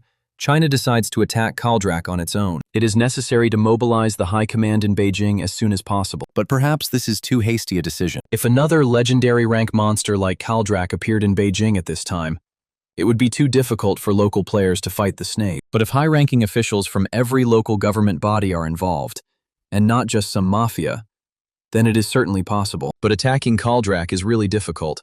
Many players die and get injured. However, many of them also have the ability to self-repair, so the chances of survival are not so small. Kaldrak advances, releasing purple beams and exploding everything in his path. One of the players covers himself with a shield. The Kaldrak is fired at with a variety of multicolored projectiles. However, this does not cause him any harm. He attacks again. Only 10 people survived. So it's time to move on to Plan B. One of the players is preparing to shoot a bow. The other player has a fire spear ready. Kaldrak attacks again using various weapons, but this time they do not try to kill him. One of the players orders him to take him to South Korea. Breaking news. Imugi is expanding its operations in China. According to CATV, its latest location has been revealed. China is currently recruiting players across all regions. Perhaps the snake has already entered its waters. For some reason, everyone seems a little disappointed. The coffee in Dylan's cup suddenly starts to splash, and the floor shakes with a loud thud. The players think it's an earthquake. Maybe they'll like it. According to reports, a Kaldrak is approaching them at high speed. They should prepare for battle. It's strange that he came here so unexpectedly. Maybe this means they can catch him. It's time for Dylan's first achievement. Now is not the time to enjoy the situation. Chinese athletes are reported to have suffered another defeat. Currently, some of the evacuated Chinese players are luring Kaldrak to their camp. These psychopaths were hunting him, but they didn't succeed, so they decided to lure him to themselves. This is a crime. They are literally sending this monster to another country. Eva tells them to calm down and prepare for battle. A player appears with a severed arm and announces that Kaldrak is almost here. At this point, the player finds himself right in front of the snake's mouth, which is located much closer than expected. Kaldrak devours the player. The volunteer squad is ready for battle. A giant snake is approaching. The mental ability of intimidation was used. Fear. The body imbued with fear will be paralyzed for 10 seconds. Passive ability. Indestructible spirit. Kaldrak ability activated. Fear completely overcome. Everything is going according to plan. Players attack Kaldrak from all sides. We must watch the storm surrounding his body. The ability to improve is quite high. Daisy Kim also uses this ability. The players rush to attack. Destroyers and tanks designed for close combat are flying everywhere. Dylan was classified as a long-range destroyer. One of the players was injured. They ask him if he is okay. It's too much for them. Dylan will have to soak up the blood from the ground later. Either way, it's a whole other level. Dylan can barely even keep up with his movements. They manage to squeeze the blood out of Kaldrak. Dylan must work on achievements. He is the first rebel in history. He has 142 titles, and until his accumulated points reach 1 billion, he must continue to improve his stats without elixirs. After about 30 minutes, the attack continues. However, it turned out to be easier than I thought. However, this may only appear to be the case, as Kaldrak remains poised to attack. Players need to prepare for a new attack. Kaldrak spits deadly saliva that melts everything, including the human body. Players protect themselves from this saliva using a magical barrier. This only destroyed one layer. We must continue to use magic. Some players, wizards, continue to cast spells. Others move forward, preparing to take cover behind shields. They hope the attack is over. The ship Kaldrak is being fired upon by multiple types of weapons. His head should explode. Perhaps all this will soon come to an end. But that might not be the case, because Kaldrak's eyes now glow red. He uses Berserk. This is a skill that decreases defensive power and increases offensive power. Players see notifications that the skill activation failed. One of the players attacks Kaldrak with a sword. However, he understands that something is wrong. At first there were cuts on the Kaldrak, but now there is not a drop of blood on it. It looks like nothing is over yet and we need to run. Kaldrak falls to the ground with all his might and attacks the players. This creature ignores their attacks and simply pursues wizards and healers. Dylan runs ahead of Kaldrak. Turn on flashing. He is in Kaldrak's line of sight and will fall into a state of fear for 20 seconds. The passive skill, Unbreakable Spirit, is activated. The state of fear from the skill, Kaldrak's Field of Vision, is reduced by 1 second. The active skill, Flicker, is cancelled. Now the Kaldrak attacks Dylan. It hit him with its tail and Dylan fell. This snake turned out to be much larger and faster than I thought. Dylan activates subspace. Armed with a sword and shield, the Kaldrak attacks, preparing to strike with its tail. The shield is cracking. Dylan takes a crushing blow. Kaldrak continues his attack. Dylan opens his eyes. He felt like he was about to die. It turns out that Kaldrak has other mental abilities besides the ability to instill fear. The attack continues, and it seems like it will never end. Because 30 minutes have passed and the monster is still not tired, Dylan discovers that his sword, Blood Destroyer, is missing. First, we need to go back. You see a notification that the Blood Destroyer sword has been upgraded. He was probably trapped there when Dylan attacked Kaldrak's tail. There's no need to summon him again. The attack has been going on for a long time.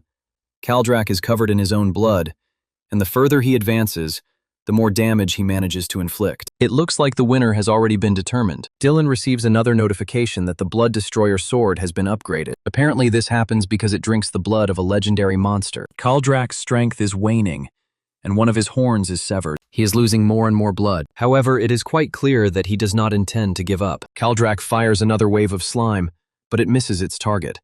He loses more and more parts of his body. It looks like his tail is ready to take off too. The Kaldrak's roar grows weaker and weaker, and he is about to give in. Eva understands that her victory is already near. She deals the finishing blow to Kaldrak. Finally, the monster falls to the ground. He's still under attack, but it looks like it's really coming to an end. They were the first to hunt down a legendary rank monster and earn the title of Legendary Rank 1 Monster Hunt Participant. In the end, they won. Kaldrak begins to dissolve into thin air. The vampire's sword, stuck in his tail, flies through the air. He falls and hits the ground. Dylan takes the sword. He was the first to obtain a legendary weapon. He was given the title of the first wielder of a legendary weapon. And he was also the first to master a legendary skill. Now her blood-sucking sword looks different.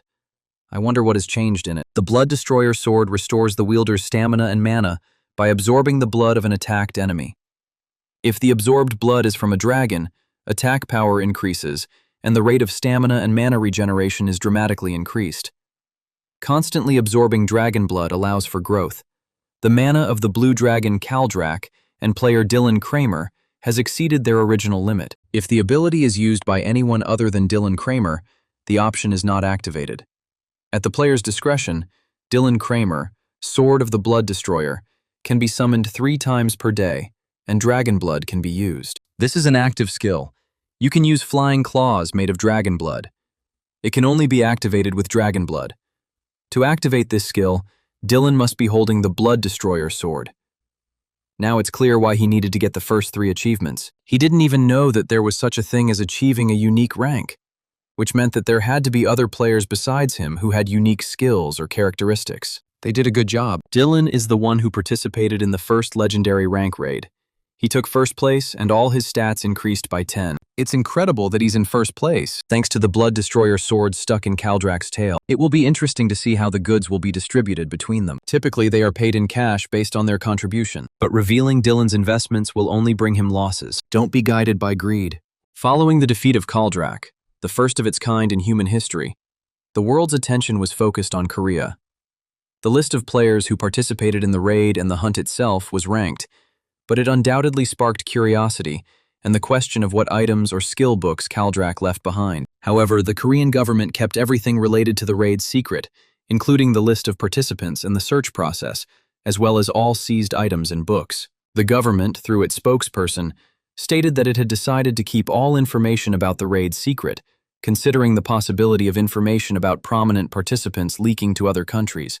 However, requests for product sales continued to come in. Some foreign military personnel carelessly bought plane tickets and flew to Korea. It was a combination of wanting to get another copy first and wanting to become stronger. It will probably be difficult to buy items right now, although you can participate in the Kaldrak raid item auctions and get some benefits for being on a raid team. The reward for hunting Kaldrak was 300 million won. But even if the items weren't legendary, their value could reach hundreds of billions of points. There is no need to be greedy. This is enough. Dylan receives a call from Eva and asks her why she is calling. Eva realized that he always spoke directly because she could call him for no reason. Dylan says he's sure Eva called him for a reason. She's right. She wants to ask him something. Eva asks if Dylan is interested in legendary rank items. There are virtually no players who wouldn't be interested in them. Eva can help Dylan buy one of the legendary items that is up for auction this time. Dylan understands that there must be some conditions for this to happen. Of course, there is one condition, and Eva is sure that he is right. It's probably a lifetime contract. The government will do everything in its power to obtain the items that drop from Kaldrak, and virtually no player can resist the government's financial might. Only raid members are allowed to participate, so Eva called him. Currently, she and Dylan are the only players in the raid who are members of the association. Dylan says that then Eva could just monopolize all the goods for herself. She thought so at first too, but one of the skills doesn't suit her at all. She thinks it would suit Dylan better than her. Dylan asks if he can inspect the item before purchasing. Eva says it's possible, but it will be difficult at the moment. It was decided that information about the goods would be revealed to the raid participants the day before the auction. In all fairness, Dylan would also learn about it at the same time. He notes that this is a fairly limited period of time. If information is released too early, countries may attempt to detain those in possession of the materials. Dylan is pretty sure it's already started. Eva says they're investigating now. First, he will examine the item and then make a decision. Eva is sure she won't regret it. A few days later, Dylan studies information about the legendary ranked active skill, Black Dragon's Punishment. The skill changes the properties of mana to dark ones, significantly increases attack power and healing abilities, allows the user to freely use the dark beam at their discretion, and has no cooldown. Technically, it's just the ability to cast Dark Beam, but it can be used at any time and has no cooldown. It's unknown whether a heroic rank ability can absorb a legendary rank ability. Dylan asks Eva if she's sure she doesn't want this. His mana element is divine mana, and most of his key abilities are tuned to react to this divine mana. If Dylan rejects the product, he will likely sell it to one of the other home delivery parts distributors. The government is trying to catch the man who has the skill book. Time is running out, so Dylan must make a decision quickly. If Eva fulfills one of her conditions, she will take the item. He asks to be allowed to terminate the lifetime contract when he subsequently pays the same amount as the initial payment for the goods. Eva says this is perhaps too convenient a condition. If this is not possible, Dylan will decline the offer. From now until the date of termination of the agreement, they will accept the statutory interest rate of 5% per annum. Of course, it's compound interest, and Eva is making a huge concession for him. Dylan says it's in his best interests. He will then report this to his superiors, and he didn't do anything special. Soon, the auction of legendary items begins. The auctioneer makes another bid and counts to 5. No more bids are accepted. The Black Dragon Spear now belongs to Eva Drake. This is quite expected, as this is an amount that ordinary players cannot afford. It is quite obvious that the association organized everything. A skill book and 1 spear. Just 2 items worth a total of nearly 2 billion won. And here is the last item. The legendary skill book, Black Dragon's Punishment. Dylan's debt amounts to trillions of won. With compound interest at 5%, it appears he has indeed entered into a lifetime partnership with the player. Eva never received the notification about the achievement. Something is wrong. During the raid, he never received his first heroic title. He took 2nd place in the mandatory quota. What's even stranger is that none of the members of the assassination team said who arrived first. Even when Eva first hunted a heroic ranked monster, she was the first to contribute to the matter. Он получил первые 5 достижений редкого ранга, все достижения редкого ранга, но жаль, что он упустил первую броню и аксессуары. Он думал, This is impossible without hunting the legendary monster. It is unclear how such a thing could happen. To get the first 2 achievements, Eva specifically placed Black Dragon's Punishment at the end of the auction. Dylan congratulates Eva on her victory. She asks him if he has mastered these skills, and Dylan says yes. Then you should be careful. Eva says she organized everything at the auction. The association wanted to reward her for her first achievement. She specifically indicated the products she wanted to buy first. He left Dylan's things aside until the very end, as he thought. But Eva deserved it. This appears to be their first achievement, and the association seems to have taken advantage of the opportunity. Now Dylan understands why the association acted the way it did, so Eva has nothing to apologize for. Now is the time to leave. He is a truly generous man. Eva should not do this again. It's amazing how honest she is. She could have left everything as is. His apologies were in vain, and he told everything. Dylan retrieves the skill book, Black Dragon Punishment, from the subspace. We need to try this, but it's not clear if it will work. Perhaps it will work on its own. The skill, Black Dragon's Punishment, failed to be acquired. The current skill has been combined with Lightning Dragon's Breath, creating a new unique heroic rank skill, Black Dragon's Breath. Дилан получил свой первый уникальный навык легендарного ранга, заслужив звание первого, кто получил уникальный навык легендарного ранга Attacking Kaldrak was the best decision.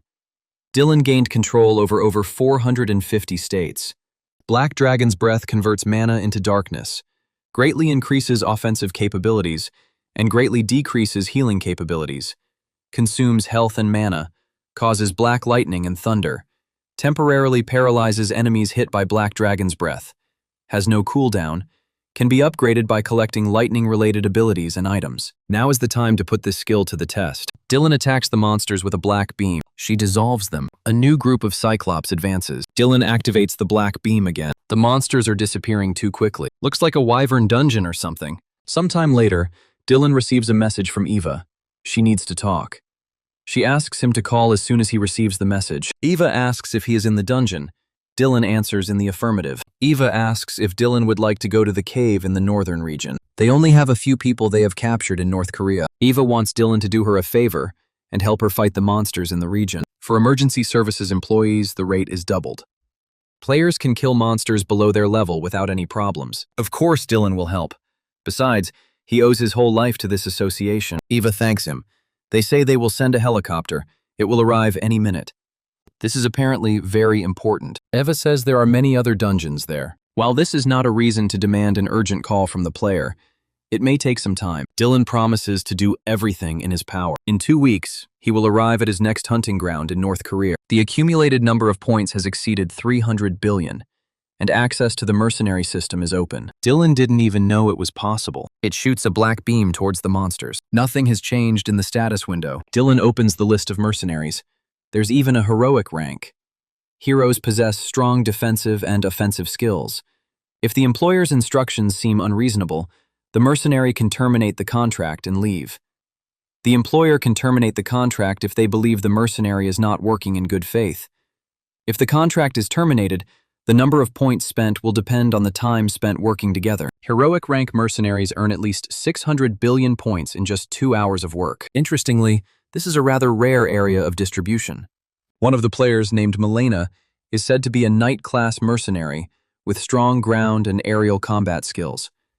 She's capable of breaking through enemy lines and defending herself, but she shouldn't be trusted too much. She's a fugitive and a failure. The minimum rental cost is 300 million points for 3 hours. Dylan is intrigued by the strange words in Melena's profile and hires her. Melena appears and thanks him for his trust, saying that she will fight with all her might. She asks who her enemy is. Dylan says there's no one yet. He hired her to ask him some questions. Melena realizes that Dylan is using the mercenary system for the first time. He says he just unblocked it. Don't hesitate to ask. Melena will tell you everything she knows. Dylan asks who is behind the mercenaries. Melena says that they are, so to speak, the same players as he is. She has similar unique skills, the ability to sell and buy. Dylan asks if Melena's world is being attacked by monsters, and where these interdimensional portals come from. Melena's world is also plagued by monsters, but she doesn't know where these doors come from. If Dylan wants to find out, he'll have to hire a mercenary of legendary rank or higher. Even the heroic mercenaries he met knew nothing about it. In Dylan's world, 20 years have passed since the Space Gate appeared. It has survived 2 cataclysms, but now everything is more or less stable. Dylan asks if Melena knows when the next cataclysm will occur. She replies that, as far as she knows, this was the last one. There are no disasters predicted for the next 20 years, and it cannot promise anything more. In the world where Melena lives, 40 years have passed since the first cataclysm, because it was completely captured and destroyed by monsters. She knows her job application portrays her as a runaway and a loser. Dylan asks him if he knows why he says that. Melena says she is a loser who ran away from the world she was born into. One day, a cosmic door suddenly opened in their world. This is where monsters come from. Melena rushed to attack. The Orc King approached her. Melena entered the battle. That's how she became a top-level player. At first, he used the accumulated points to improve his stats and learn new skills, but soon regretted it. After that, he earned points by hunting and selling gems and skill books just to survive. 16 years later, Melena had hope, but soon a second disaster occurred. It was impossible to stop the growing number of legendary monsters. The magical force field allowed the use of skills or elements of spatial movement, and Melena had to resort to what she had saved for emergencies. She used the element of spatial movement. There was a risk of being lost forever in the interdimensional continuum, but he had no other choice. Her fears came true. She found herself trapped in an interdimensional continuum, in the empty black space between dimensions, in the space of nothingness that does not exist. However, their salvation was the mercenary system. In the unique trade skills panel, you'll see a window called Mercenary System. Melena registered there as a mercenary and began waiting, but things weren't so simple. One day he tried to reduce his employer's costs for paying his wages. In response, she asked for permission to live in her world, but she was refused. The minimum cost of hiring rare mercenaries is 1 million points per hour, 24 million per day, about 700 million per month. One day, a player set a condition for Melena, to give her 24 million points. Dylan didn't know that points could be transferred to other players. They can only be transferred to players with similar unique skills. 10 billion points are available for exchange. Dylan asks if it's possible to increase the number of points accumulated by constantly sending them back and forth. This is impossible if players exchange points with each other. Their accumulated points are reduced accordingly. The same applies to recruiting new players. Melena rejected the condition put forward against her. The Nimnik system works the same way as the sale of goods. The buyer is entitled to 20% of the cost of the work performed. The situation was getting worse, so the player hired her again. By hunting monsters, he earned the points needed to win 24 million. I could hunt all day and still lose 4 million points without being able to change anything. Melena was only engaged in hunting monsters, taking breaks only for sleep and food. He started earning 5 million points a day, but the businessman needed more and more, and eventually he had to terminate the contract. Before Dylan hired her, she was unemployed and admits those 3 months were tough. So she has a proposal. Since Melena's minimum fee is 24 million points per day, she will return them to Dylan every day. She will fight wherever he wants, and in return, she asks to be allowed to live in her world. Dylan wants to think for a moment. Melena agrees, and besides, the hiring deadline is approaching. This means it's time for me to go back. She disappears. Dylan ponders what to do. It seems the mercenary system is actually useful. Hire Melena again. She is sure that she will not regret it. Dylan hopes so, but first he needs to know something. You're probably wondering what skills she has. He asks to show her the window with his status. Since he is interested in her level and status indicators, she will demonstrate this. Dylan thinks it's unlikely that a top-level player can have impressive statistics. Melena only talks about statistics. It opens the status window. It turns out that their figures are quite high. The total number of states exceeds 3,500. To get such stats, Normal players would need to be level 700. Melena's stats are about 700 points higher than Dylan's, but he can still catch up with her. She should have a lot of legendary and heroic skills. It's amazing how strong these monsters are that even the best players can't handle them without the help of mercenaries. Melena asks if Dylan is happy with his results. It will all start with a temporary lease. They will go into the dungeon together, and after the hunt, he will complete the lease and, of course, get them food. So Dylan will hire her every time he goes hunting. Melena agrees. She thinks they can handle it without any difficulty. After some time, she begins to fight with white monsters with horns. Melena uses protection from transparent shields that surround her like a wall. Dylan activates the black beam. It turned out to be even easier than I thought. Melena has a slightly different tactic. She uses her sword very actively and destroys monsters. They worked well together. The monsters are defeated one by one. Looks like that's where it all ended. Melena says this is a great place for hunting. In the world of other employers, it was more difficult. The competition was too high. The best hunting grounds were located on the lands of the lords. High fees were charged for visiting these places. Melena believes that Dylan is one of the rulers of this world. He says he was simply tasked with dealing with it and asks if he can continue to fight. Melena answers in the affirmative. Later, Dylan calls her, and she says she'll wait. Over time, Dylan began to achieve results faster. Yesterday, he won tens of millions of points during the hunt, and now he is getting 3 times more. And all this after paying Melena 300 million last week. He's very lucky to have her, and she seems very happy that she only earned 300 million points in 1 week. It's even a little embarrassing considering he makes hundreds of millions a day on equipment. Melena wants to ask a question. She's afraid it might sound a little rude, but she'll ask anyway. She noticed Dylan fighting monsters in close combat, and wondered if he planned to continue using this tactic. Dylan thinks so. However, it appears he did not receive proper training in fencing. That's right. In that sense, he only has the sword knowledge skill. In that case, he should hire a swordsman and master the sword thoroughly. Dylan asks why he needs this. He's too clumsy with a sword. Maybe he doesn't see it as a problem now. But when he starts fighting heroic monsters, his attack will disappoint him. Dylan isn't sure if it matters. Melena asks if she can fight her without using active skills. She suggests this because she needs to evaluate her skills. Dylan agrees. The fight begins. Melena doesn't even use her power. Dylan attacks her from behind. She points her sword at him. 3 minutes later, Dylan is almost exhausted and is far behind Melena. He lost. As Melena suspected, he is very poor with a sword. In some ways, from a player's perspective, it's a more important skill than others, active or passive. It's a power that appears unexpectedly. Knowing how to use it is not enough. Dylan asks if this ability can happen automatically. It's not that simple. For example, let's take the same skill of horse riding.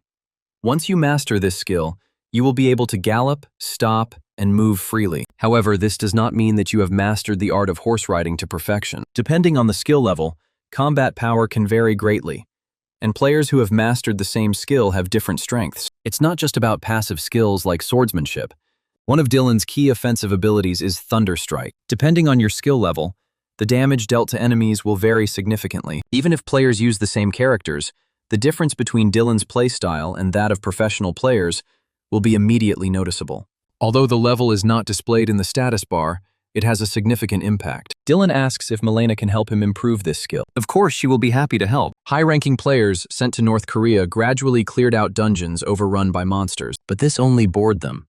Players from large guilds who came with the goal of cooperation became lazy over time. They expressed their desire to return to South Korea after completing low-level dungeons. It turns out that low-level dungeons are completed by players closely associated with this association. As expected, this caused discontent among other players. Even if the cost had been double the usual, the losses would still have been too great. It was impossible to level up by gaining experience points, nor was it possible to obtain items or jewelry. There were also many inconveniences in daily life. Due to the lack of other shelter, we had to sleep in tents and make do with the little we had, and this continued for several months. Players from the association were also present, but instead of joining the others, they seemed more interested in the hunt. Melena realizes that the civilization of this world is amazingly developed, but ordinary people still need identification documents to do business, which probably explains why Dylan doesn't take Melena out of the dungeon. She is a high-level player. Strict rules apply to such players in any world. When Dylan is done with all this, he will find out how Melena can stay in this world. First, you need to get an ID and register as a player. She says that there is no need to rush, that everything suits her now. In addition, your ID must contain your photograph. After all, being young is good. Dylan says that Milena looks quite young. It's better to return what was lost. She may consider this the price she pays for her education. Dylan is sure she will teach him a lot. Then Milena will teach him with all her might. Dylan walks past the players. One of them notices him. This is his chance. He was sent here to attack Dylan. The player dissolves into space. Dylan hears a voice telling him that wild instincts have awakened within him. This is the same player who turned into a black substance, and it still haunts him. Dylan will first tackle the humanoid lions. Now he will put his improved swordsmanship to the test. Lion attack. Dylan chops off their heads. Take another stone. The search continues. Finally, almost everything with monsters is over. I was tired, but I had to finish this. Another monster appears. Dylan cuts it in half. It is equipped with a black beam ready to fire. With it, he attacks his pursuer. Dylan knew he was somewhere nearby. This is an undercover assassin. Dylan attacks him again, but the killer disappears without a trace. Dylan is obviously much stronger than his opponent, but he is also an order of magnitude faster. The killer appears from behind. Dylan attacks with his sword, but his opponent gets up. It even has the ability to move. Dylan was poisoned. His body was paralyzed for 10 seconds. The Book of Immortality was activated.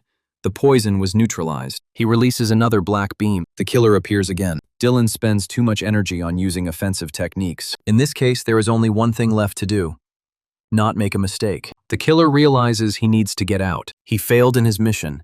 It seems like this guy woke up not a year ago. Dylan attacks the assassin with a sword. It looks like he's about to escape. This is exactly what the killer is trying to do. Dylan uses the glow. He stabs the killer with a sword. Now is the time to strike the decisive blow. The killer disappears after dodging, and he appears again right in front of Dylan.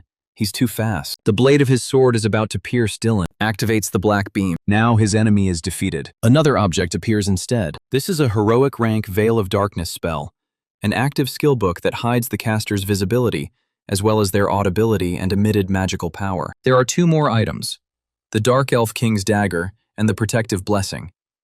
The dagger grants a 5% chance to poison a wounded enemy, increasing damage dealt and inflicting a curse of decay. The Protective Blessing significantly increases resistance, and a passive skill, Guardian's Shield, is also available.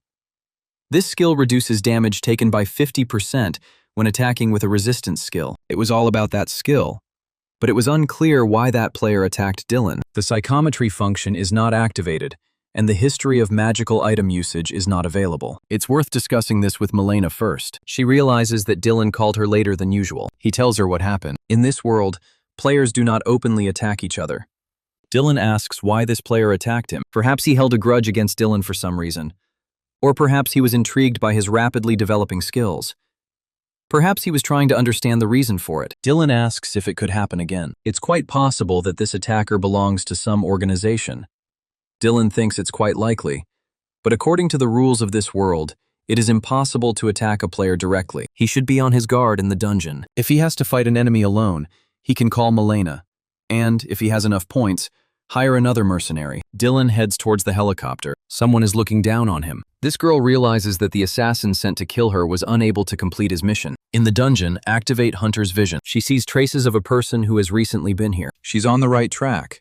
The killer passed through here. The girl awakens memories of her native land. Now look at the two who fought here: Dylan and the killer. Apparently, he decided to run away. Here you see Dylan piercing him with a sword. It is now clear that he is dead. The Japanese Minister of Dimensional Gate Management is informed that the information about Douglas Romero appears to be true, and that Dylan Kramer has been revealed to have killed Derek. In that case, there is a high probability that he also killed Douglas. The player who woke up just a year ago broke the 20-level rule. Apparently, he beat a ranked player, and this happened twice. Breaking the 20-level law is not the end. They believe that Dylan has a 99% chance of possessing unique skills, so the Korean Players Association wanted to sign him as soon as possible. I wonder what unique skills it takes to grow like that, and if so, it would be best to eradicate it immediately. The minister asks how many secret agents they can send right now, and they answer, 5. They need to go to North Korea, and there is no need to pretend that your subordinate can't hear you well. This time the goal is the same, but there is something more. If the mission fails, Dylan will have to be killed at any cost. This stupid bastard doesn't trust the Korean government. Dylan has new equipment. He tries to activate the magic projectile, but it doesn't work. Dylan believes he could have done it if he had focused more. Milena thinks there is no need to worry. They still have plenty of time. Now is the time to practice a little more. Dylan is going to attack first. The speed is approaching lightning speed. However, Milena is faster again and falls. Milena brings the blade of her sword closer to him. They continue to fight. In conclusion, Milena says that's enough for today. Now you can proceed to the next dungeon. Dylan hopes he has already improved his skills. Milena says that she has become faster at striking a moving opponent, but when dodging attacks, he makes a lot of unnecessary movements. To be honest, Milena didn't expect to improve her level so quickly. Dylan would like to learn to better protect himself. Milena says this doesn't suit her. If she wants to master the shield, she needs to learn patience. She attacks the enemy immediately upon seeing them. At that moment, the shield is merely a hindrance. Dylan tries to be more patient, but it's not that easy. That's all, except that it will be harder for him to defend himself with both a shield and a sword. With just a sword, he will be able to move much easier, and the metal armor he currently wears is enough to protect his left arm. That's all for today. Milena disappears. So, now it's time to move on to the next dungeon. Then Dylan notices a darkness ahead, glowing with red lights, as if a monster with red eyes is hiding there. Dylan realizes that he is not alone here, and he is smart. This man speaks Japanese. That's right, he's from Japan. And Dylan better not resist, but just follow. Dylan asks why this man wants him to go with him. He can't say anything and offers Dylan a choice. Either he resists, or he gives in. Apparently, this man colluded with the killer who attacked him. Obviously, they wouldn't attack at the same time. Maybe we should call Milena, but maybe now is not the time. Trying to fend off the attack, Dylan draws his sword, so he chose resistance. But the one who came for him wanted the best. He pulled out a katana. Dylan activates Black Thunder Dragon's Breath. A player from Japan approaches him from the opposite side. Dylan activates his spatial reasoning ability. Then he emits another black beam. The Japanese player is still ready to attack. You need to conserve your stamina and mana, and try to use your improved sword skills. Dylan fires another black beam, but the Japanese man dodges it. Now he is ready to attack Dylan with a katana. He falls to the ground, and his opponent notices that he is reacting quickly. His skills are also quite good, but it is unknown how long he can hold out. In the end, they cross swords. Dylan moves a considerable distance away from the enemy. They attack each other with swords again and again. Dylan is about to activate Black Lightning again. He throws it at the target. However, the Japanese man is ready to attack him from behind again. The black beams seem to have no effect on him, or he manages to dodge them. The same girl who learned of the assassin's defeat, along with another person, watches the battle. The girl doubts Dylan woke up just a year ago, but she's assured it's true.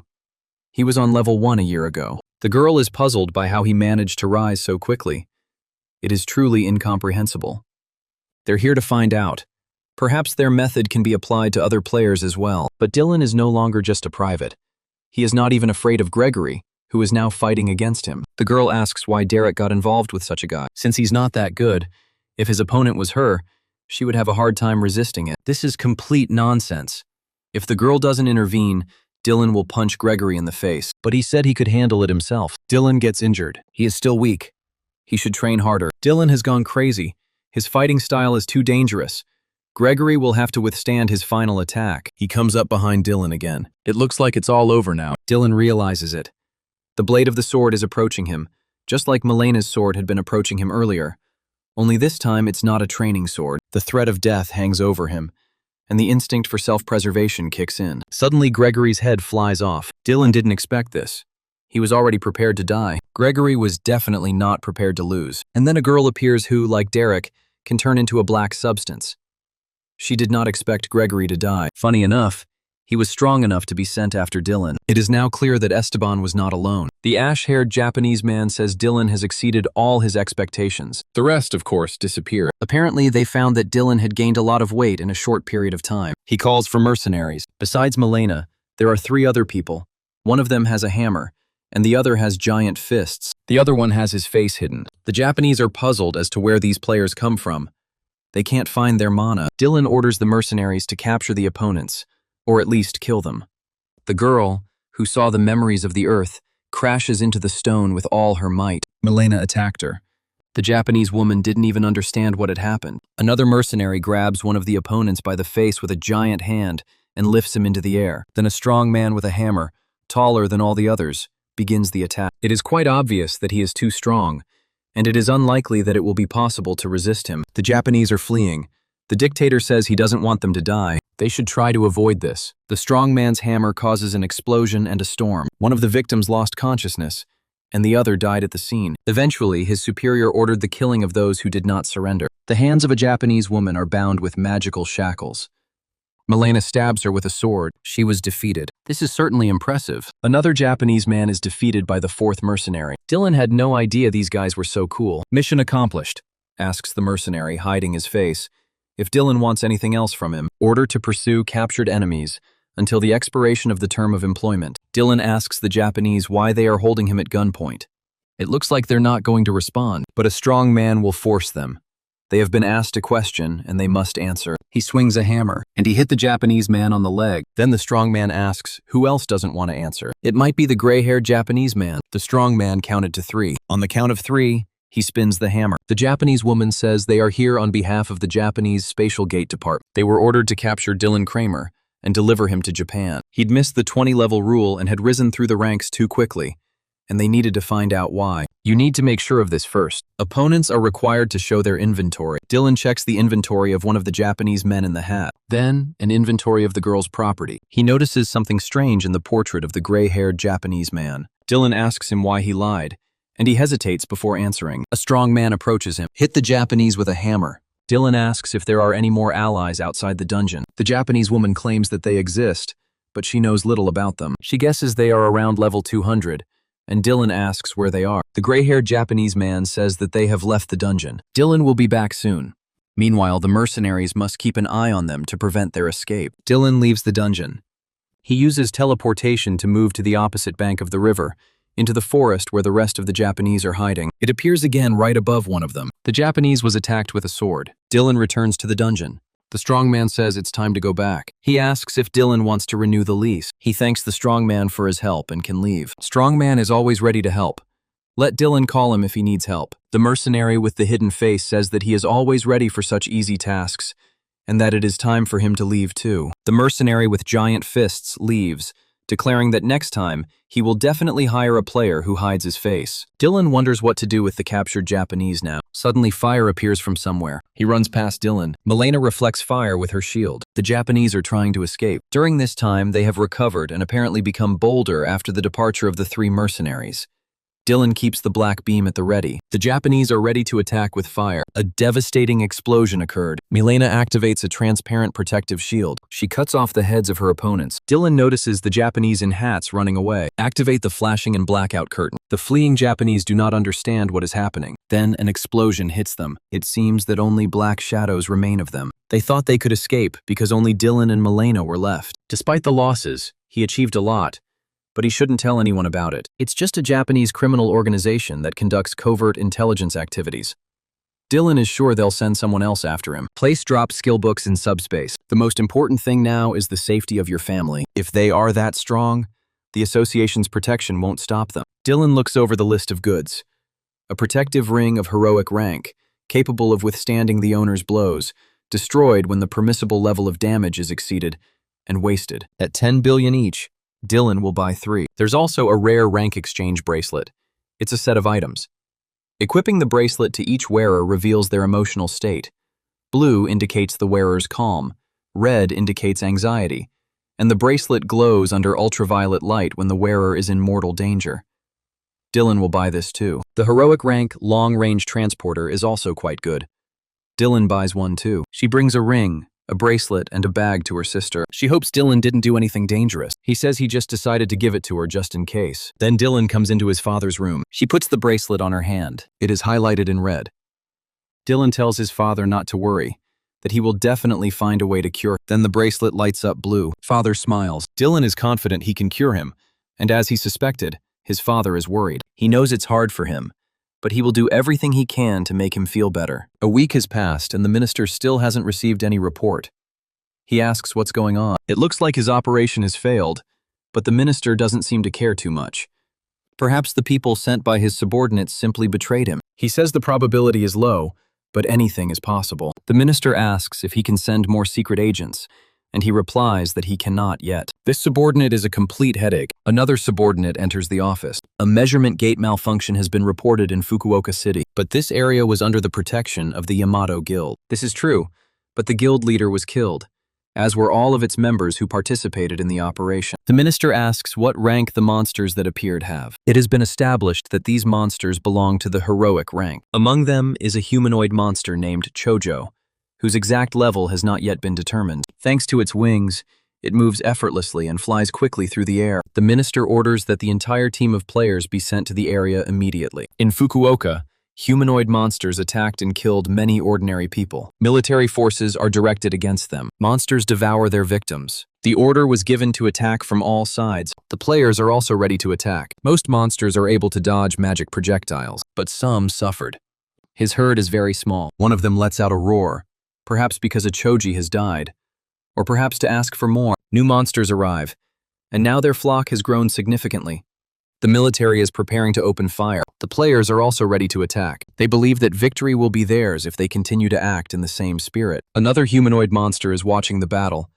It is a different color from the others, perhaps its leader. His cry is different from the roars of other monsters. They turn their heads in his direction. The players realize that something is happening. The monsters retreat, but in reality, they are heading to the next city and need to be stopped. Monsters attack military helicopters. Below, they are attacked by players. The leader of the monsters lets out his special cry again. They then attack the players. The buildings are lined with rows of humanoid monsters, and their numbers are growing. They use something similar to the players' skills. The monsters also shoot beams, causing explosions. One of the players can summon fire. It brings down a pillar of fire on the monsters. Other players attack them with swords. This will make them regret taking the risk. The leader of the humanoid monsters approaches the player. He manages to dodge. However, the leader strikes another player. Monsters surround the one who breathes fire. Looks like it's done. He is pierced by a sword. The leader of the humanoid monsters watches this. It fires yellow beams at players. Soon the minister is informed that everything is destroyed. He can't believe it, because many high-level and high-ranking players were sent on the mission. The Choji deceived them and pretended to retreat. Even if this is true, it is unclear how they were all destroyed, and it is difficult to believe that the Japanese Secret Service was so helpless. The leader of the monsters is too smart. It doesn't matter. It's just a heroic rank monster, nothing more. They also have video footage of the incident. The minister is watching the video. Dylan soon learns that a new kind of monster has appeared in Japan. These are heroic monsters called choices that wreak havoc.